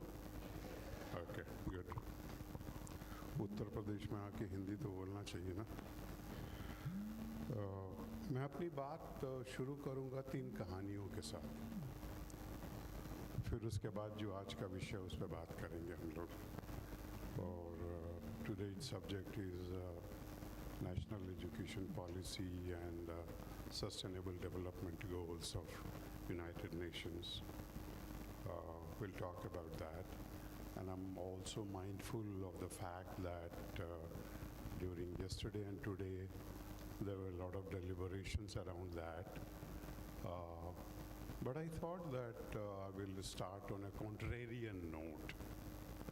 Contrarian शब्द पता नहीं आप लोगों ने सुना है कि नहीं सुना है. मैं विद्यार्थियों से बात कर रहा हूँ. Contrarian शब्द जो है वो ये है कि disagree किया जाए, एग्री नहीं किया जाए. और मेरा सौभाग्य ये रहा है कि जब मैं बहुत यंग था तो PhD करने के लिए पूना चला गया था. और पूना में मेरी मुलाकात एक व्यक्ति से हुई जिनका नाम ओशो है, Rajneesh. And he used to say that when you say yes, dialogue finishes. But when you say no, dialogue starts. तो जब आप ना कहते हैं तो बात शुरू होती है, जब आप हाँ कहते हैं तो बात खत्म हो जाती है. तो हाँ कह देंगे तो बात खत्म हो गई. ना कहना ज़रूरी है. और एज ए रिसर्चर ये मैंने बहुत यंग एज में सीखा और समझा कि आपको ना कहना आना चाहिए. और कायदे से, सभ्यता से, संस्कृति से. पहली कहानी. Last year there was a film called Adi Purush. Some of you must have seen it. Huge film, you know, Prabhas, Kirti Senan, Saif Ali Khan. The film bombed, flopped. And not only it flopped, it was very controversial. It was brilliantly made technically. It had a lot of technical excellence. But the soul and spirit of that film was missing. And that is why the writer, Manoj Montasiru, the screenplay writer and dialogue writer and lyricist also, was trolled substantially. That he drew out the spirit of Lord Ram from that film, Adi Purush. So you can make something very beautiful, but if the soul and the spirit is not there, it is the Adi Purush. Second story, quickly. I coach and mentor quite a few executives. One of the mentees of mine is an IIT and IIM graduate who runs a technology firm, and I have been coaching and mentoring him since last 2 years, and I have failed as a mentor. I have failed as a mentor, I'm confessing. Rather than blaming him, I'm confessing that I have failed. I have failed because despite all my coaching and mentoring, I could not highlight to him is that focus on what is soul and spirit of your organization, like Adi Purush. The soul and the spirit of the organization has to be understood. And soul and the spirit of any organization is people, not technology. People are soul and spirit. Technology is through people. It is outcome of people capabilities. And I have failed. The third story, very quickly. Steve Jobs. Steve Jobs, when he was alive, he used to go for an annual retreat. वो अपने directors को, vice president को annual retreat के लिए ले जाते थे. And they used to spend 2 days, 3 days on that, what we will do this year. And there would be a lot of debate, a lot of deliberations. And these vice president and directors will say that, Steve, we will do this year. And he would encourage, all right, ठीक है, good. And he would encourage on the final day that write down what you want to do. And these directors and vice presidents would write down all the things. So for example, typically they would write 10 action agenda. Steve Jobs would go to the board and remove the 7 out of the 10. वो जो 10 की list है उसमें से 7 वो काट देते थे. Because he used to say, focus on vital, not on trivial. Vital पे ध्यान दो, trivial पे नहीं. Unfortunately, हम लोग चाहे स्टेज पे बैठे हों, चाहे इधर बैठे हों, टेम्पटेशन होता है कि हम ट्रिवियल बातें करें क्योंकि वो सुनने में अच्छी लगती हैं. वाइटल बातों पे बात करना ज़रूरी है कि वाइटल क्या है. तो NEP और SDG का वाइटल क्या है, ये समझने की ज़रूरत है, जो कि पिछले 1.5 दिन में आप लोगों ने बात करी. और मैं जब नेशनल एजुकेशन पॉलिसी को पढ़ रहा था, because with a background of corporate for about 33 years and academic for about 15 years, education मुझे interest करता, because I started as a teacher. When I was very young, I decided to be a teacher. At the age of 24, I started my PhD, finished at 27, taught at University of Pune, University of Delhi, and by default I went to industry. मैंने सोचा नहीं था कि industry में मैं जाऊँगा. चला गया, 35 साल वहाँ बिता दिए, फिर वापस एकेडमिक्स में. एजुकेशन, नेशनल एजुकेशन पॉलिसी क्या कहता है, जो आज का विषय है, जो विषय है NEP और SDG. एजुकेशन क्या है? Education is fundamental for achieving full human potential, developing an equitable and just society. This is what NEP is talking about. And NEP and SDG has been correlated because to a very large extent they are related to each other. And especially the quality education program जो है, उसमें काफ़ी relationship है. National education policy is a very lofty document, and it says in their document that such a lofty goal will require the entire education system to be reconfigured to support and foster lifelong learning. This is the vital part. And Can we have the, okay. So, this is what actually the theme is, the 17 development goals. And the 4th is quality education. And then if you go down deep and if you do a little bit of research, it talks about sustainable development goals, particularly quality education. And it talks about equal access to teachers, vocational higher education. That is 4.3, which is on the slide. 4.4, relevant skills for decent work. Decent work, ये शब्द उन लोगों ने इस्तेमाल किया. Decent jobs and entrepreneurship. Now typically in a bureaucracy में ये शब्द इस्तेमाल नहीं होता, but they have used it. And they're also talking about education, 4.7, education for sustainable development and global citizenship. Global citizenship, that's what SDG is talking about. And if you go deep down, they are talking about effective learning environment, scholarship, and lastly but not the least, teachers and educators. Teachers and educators. दुर्भाग्य से यहाँ बहुत सारे teachers नहीं हैं, विद्यार्थी ज़्यादा हैं. एक्चुअली मेरी जो बात है वो टीचर्स के साथ है. लेकिन इसको मैं दूसरे ढंग से देखता हूँ कि आप हो सकता है आज विद्यार्थी हो, लेकिन कल आप कॉर्पोरेट वर्ल्ड में जाएंगे तो आप टीचर बनेंगे.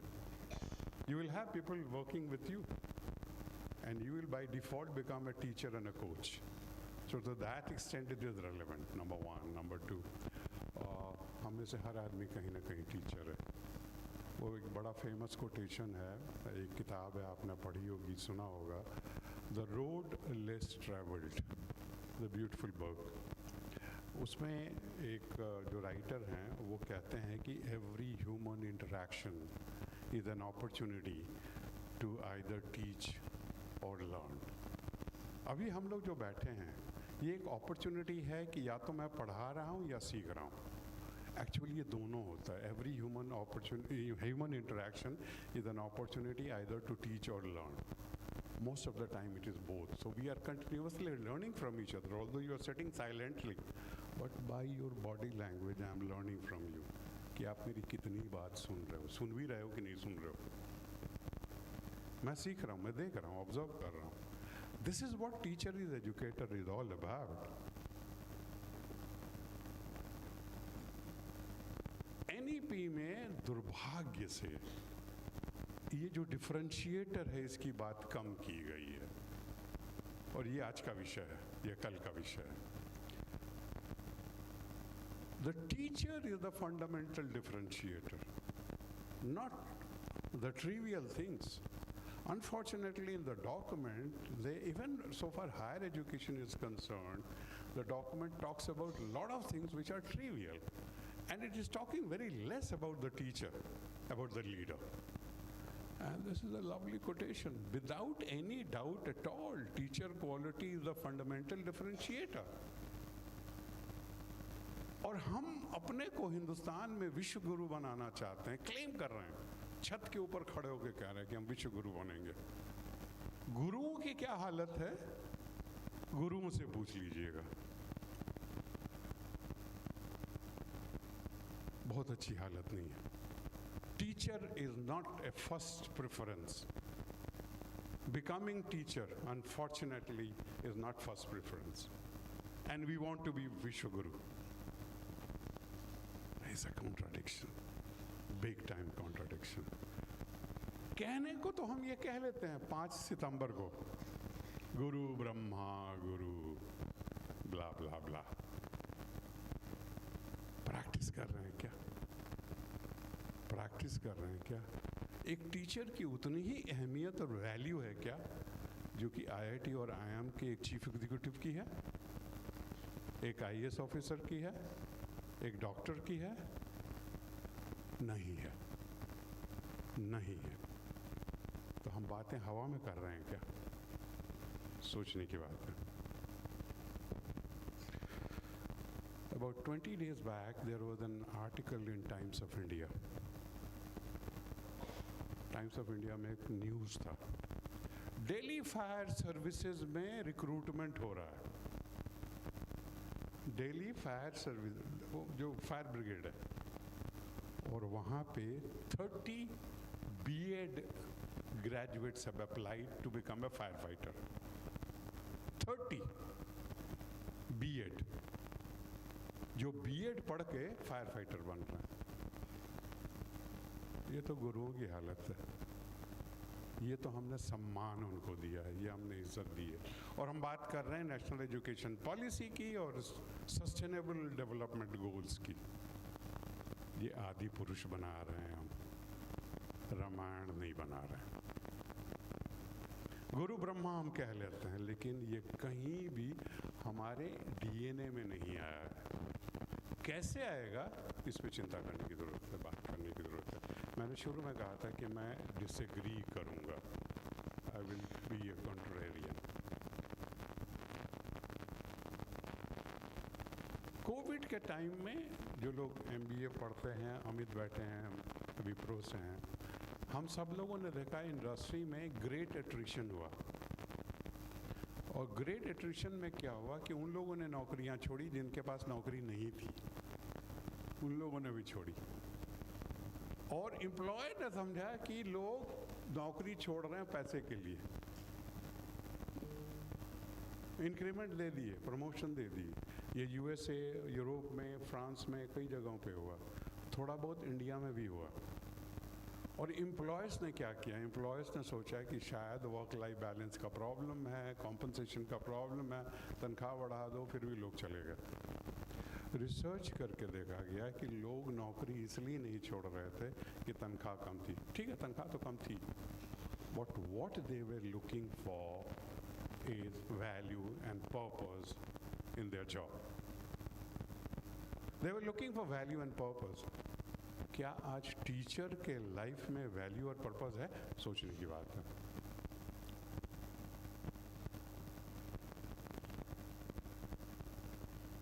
क्या आज लीडर के लाइफ में वैल्यू पर्पस है? सोचने की बात है।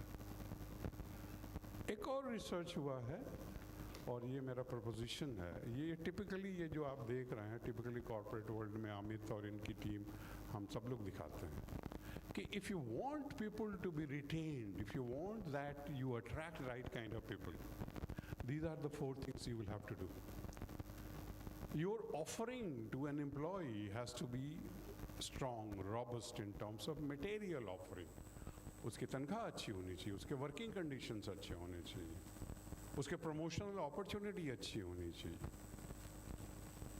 एनईपी में क्या बात हो रही है कि ड्रिंकिंग फैसिलिटी की बात कर रहे हैं, टॉयलेट की बात कर रहे हैं, दीज आर ट्रिवियल इश्यूज, या it's okay, but what is important is कि मटेरियल ऑफरिंग क्या है, ग्रोथ एंड डेवलपमेंट की अपॉर्चुनिटी क्या है, हम क्या दे रहे हैं अपने एम्प्लॉयज़ को और पर्टिकुलरली टीचर्स को, क्योंकि बात हो रही है एनईपी की और एसडीजी की। कनेक्शंस इन कम्युनिटी कहाँ है? क्या लोग क्या इंगेज्ड हैं और मीनिंग पर्पस है क्या? टीचर की लाइफ में मीनिंग पर्पस है क्या, जो कि एनईपी को ड्राइव कर रहा है, जो कि यूनिवर्सिटीज़ को ड्राइव कर रहा है, जो आईआईटीज़ को ड्राइव कर रहा है, जो कि एआईएमएस को कर रहा है, उनका मीनिंगफुल लाइफ है क्या? सवाल ये पूछने की ज़रूरत है। एक और रिसर्च किया गया, उसमें ये पाया गया, और ये दिल्ली का इंडिया का रिसर्च था, कि 59% of the teachers are mentally healthy. By default उसका क्या मतलब है कि 41% teachers are mentally not healthy. This is the kind of life. This is the research reported in International Journal of Indian Psychology, April 2017, COVID के पहले का है। So this is the background in which we are living. And then we are talking about NEP and SDG. Then we are talking about becoming Vishwaguru. Then we are talking about transforming this country into a 35 trillion economy by 2047. Is that not a pipe dream? Will it be possible if your teachers and leaders are not having a life which has those 4 components? I'm disagreeing by choice that it's important for us to look at things from a very different lens. It's good to create beautiful scenarios. It's wonderful to have a picture which is so rosy. But what is the soul and spirit of that picture? The soul and spirit of NEP is teacher. Soul and spirit of an organization like Wipro, Infosys, are their employees. Do they have that which drives them, which brings them to office and work and look forward to every day with excitement, and not merely physical facilities, not merely engagement, but something more deeper than that. And I would like to conclude, because we can go on. This is a very famous gentleman, world famous, Stephen Covey. इनकी किताबें आप में से बहुतों ने पढ़ी होंगी। 7 habits की बात हम कर रहे हैं, 7 habits of highly effective people. 7 habits में जो दूसरा हैबिट है वो है begin with the and in mind. और अगर आप विद्यार्थी हैं तो ये आपके लिए भी है, अगर मैं अध्यापक हूँ तो ये मेरे लिए भी है कि हम जो कुछ भी कर रहे हैं begin with the and in mind, कि हम करना क्या चाहते हैं, हमारा एंड गोल क्या है, हम क्या पाएंगे, उसमें हमें मिलेगा क्या। Begin with the end goal in mind and work accordingly, वो बहुत ज़रूरी है, प्रोएक्टिव होना ज़रूरी है। So friends, I would like to conclude by saying that बहुत दर्द पिछले 70 साल में हुए हैं, बहुत। Time has come to take a different stand. हो गई है पीर पर्वत सी पिघलनी चाहिए, इस हिमालय से कोई गंगा निकलनी चाहिए। हो गई है पीर, wait, I know you are dying to clap. हो गई है पीर दर्द पर्वत सी, पहाड़ों जैसी, अब ये पर्वत पिघलनी चाहिए। हो गई है पीर पर्वत सी पिघलनी चाहिए, इस हिमालय से कोई गंगा निकलनी चाहिए। आज ये दीवार पर्दों की तरह हिलने लगी, आज ये दीवार पर्दों की तरह हिलने लगी, शर्त लेकिन थी कि बुनियाद हिलनी चाहिए। और सिर्फ हंगामा खड़ा कर देना मेरा मकसद नहीं। I'm not here to scandalize. सिर्फ हंगामा खड़ा कर देना मेरा मकसद नहीं, सारी कोशिश है कि सूरत बदलनी चाहिए। सूरत बदलने की ज़रूरत है, और सूरत तभी बदलेगा जब हम चीज़ों को सही ढंग से देखेंगे। हम आदि पुरुष नहीं बनाएंगे, हम शो केसिंग खाली नहीं करेंगे, हम गहरे में जाएंगे, हम वाइटल और ट्रिवियल में फ़र्क महसूस करेंगे, डिफरेंशिएटर को पकड़ेंगे और डिफरेंशिएटर के थ्रू चलेंगे, जो वाइटल है उसको पकड़ेंगे। आप सब लोग मैनेजमेंट और इंजीनियरिंग के विद्यार्थी हैं। 80-20 प्रिंसिपल, परेटो प्रिंसिपल आपने पढ़ा होगा, आपके गुरुजनों ने पढ़ाया होगा। 20% produce 80% result, and 80% give you 20% result. So focusing on those 20 which gives me 80% result is the vital part. Steve jobs ने जो किया। तो आइए हम अपनी सोच को बदलें। NEP को जितना करना है कर लें, SDG को जितना है करना कर लें, लेकिन अपनी सोच, अपनी दृष्टि को बदलना ज़रूरी है, प्रश्न पूछना ज़रूरी है, डिसएग्री करना ज़रूरी है। मैं आपको आमंत्रित करता हूँ, आपको इनवाइट करता हूँ कि चीज़ों को दूसरी ढंग से देखिए। आपका स्वागत है, अब तालियां बजा सकते हैं।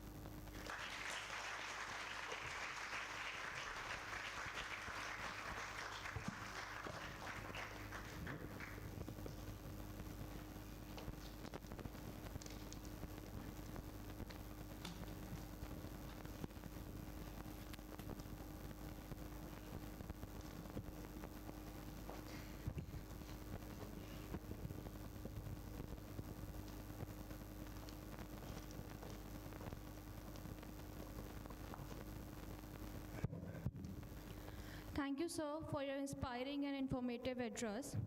Going ahead, we will hear a few words from the Director of the School of Management, Dr. Nihar Amonkar. Let's welcome him on the dais. Over to you, sir.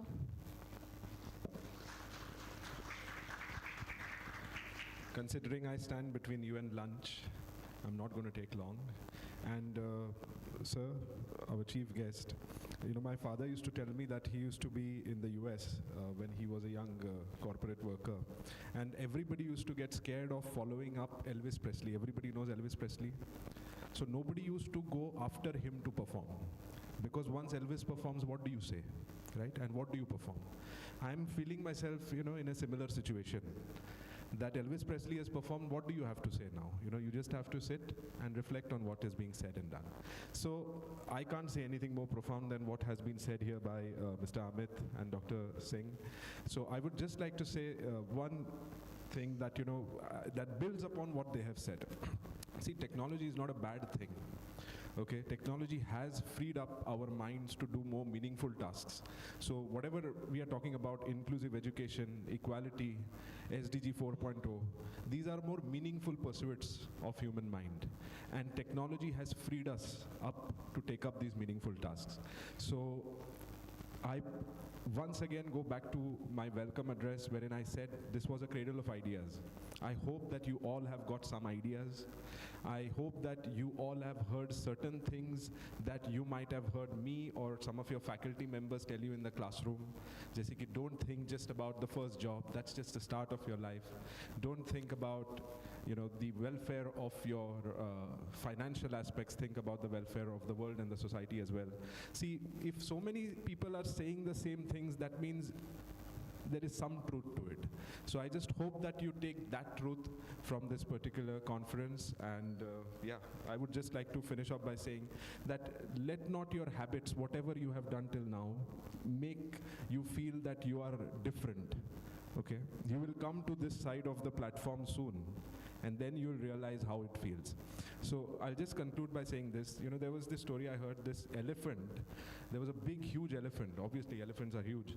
And he was walking with all his 4 legs tied with a very thin string. So a passerby walked and he asked, the mahout they call them, right? That why have you tried the legs of the elephant with such small strings? He can easily break it and walk away. So because he thought the villager, is stupid, so he to tie the legs with such small strings. He said that the elephant won't break it away and run because I've been tying that same string to that elephant ever since he was a calf. At that time, he could not break it. So his mind has been conditioned that that string cannot be broken. So even now, he is not attempting it. The difference between us and that elephant is we are not one, elephants. 2 is that our minds are capable of breaking molds that we have been set in for the past 15 years of our education. So don't think that, world is very dire and dark. There is hope, and I hope to end this particular note with that hope. Thank you.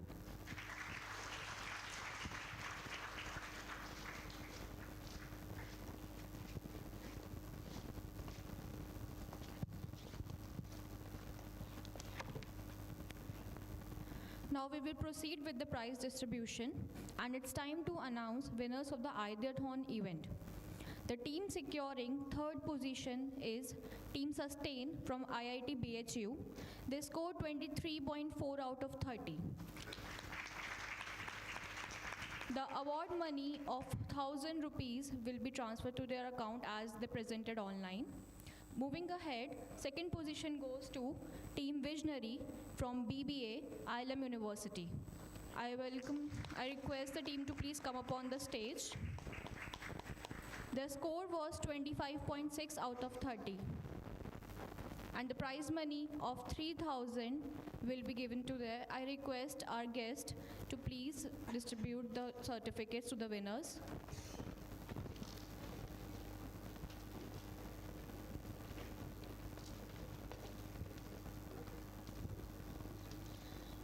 Please give them a huge round of applause.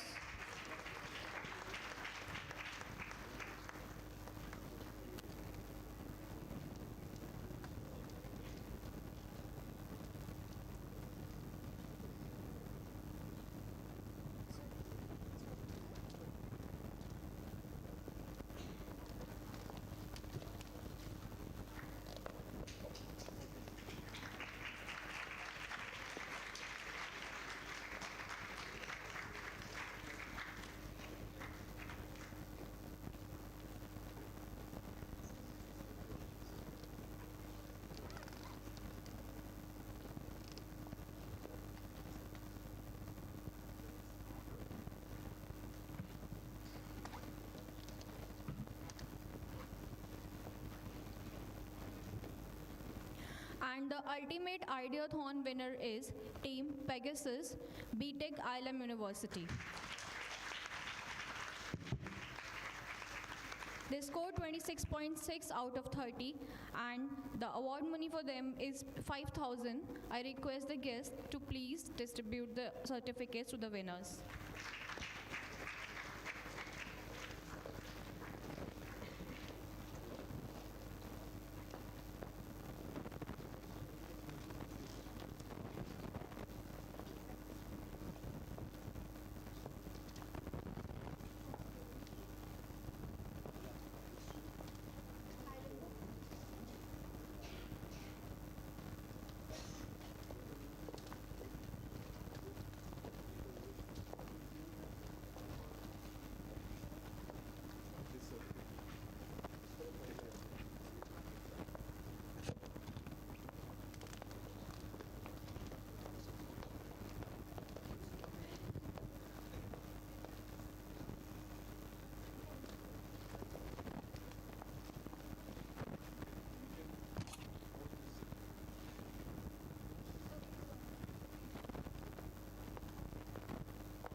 Moving ahead, it's time to announce winners of NGO Club event Eco Conscious Expo, and the winner is team number 1, Sakshi and Sweetie from MBA first year, along with Hemant Gosain from BBA first year.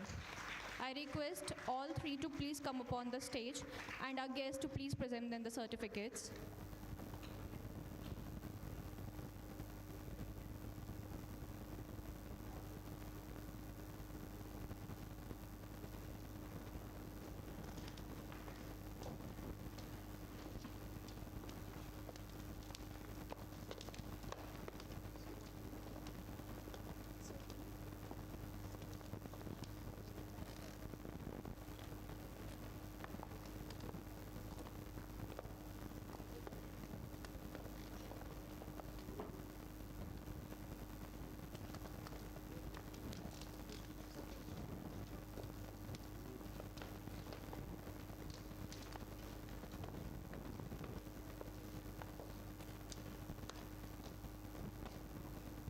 Guys, please give them a huge round of applause.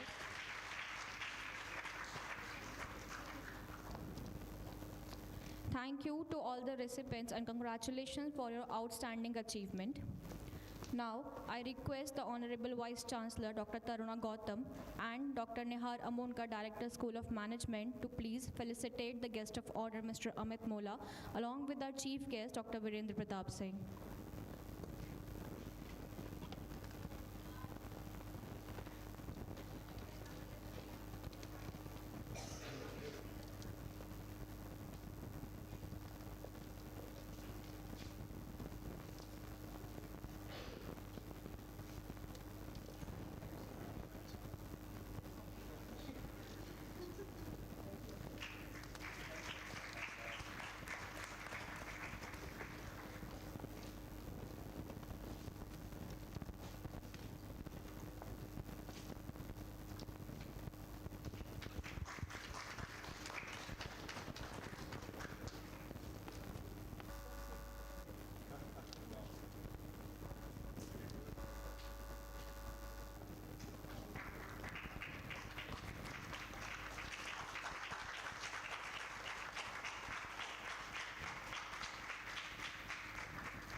Thank you to our esteemed guest for gracing us with your presence and contributing to the success of this conference.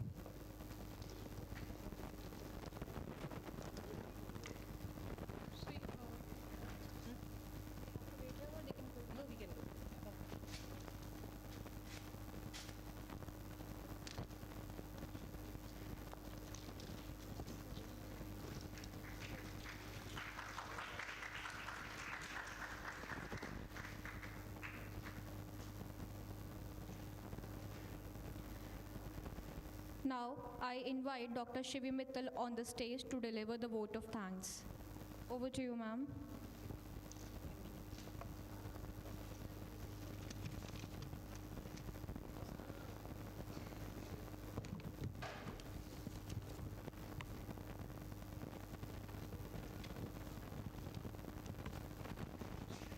Finally, the time has come to draw curtains on our two-day international conference on responsible management education.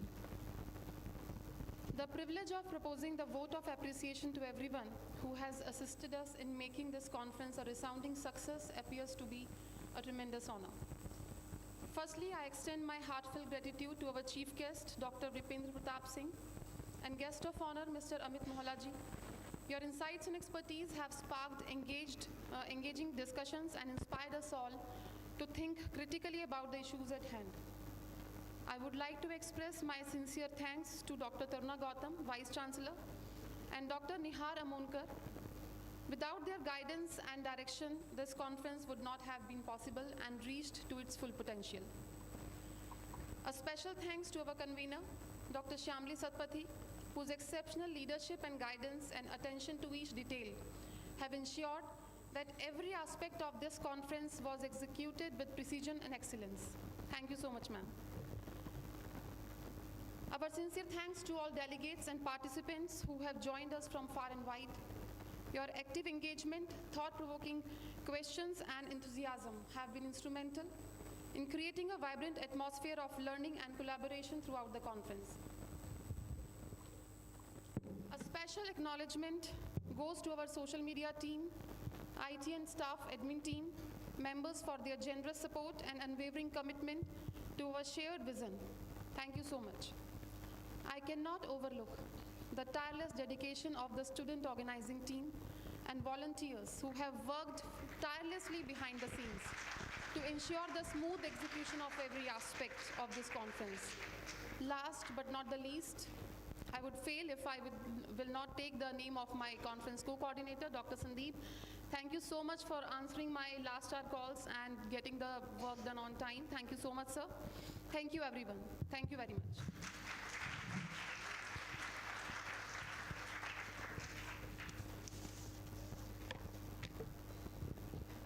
Thank you, ma'am, for expressing our collective gratitude and bringing closure to this incredible event. Now, I request all of you to please proceed towards cafeteria for lunch and refreshments. Afterwards, please assemble in the auditorium at 2:30 for the certificate distributions. Thank you so much and have a nice day.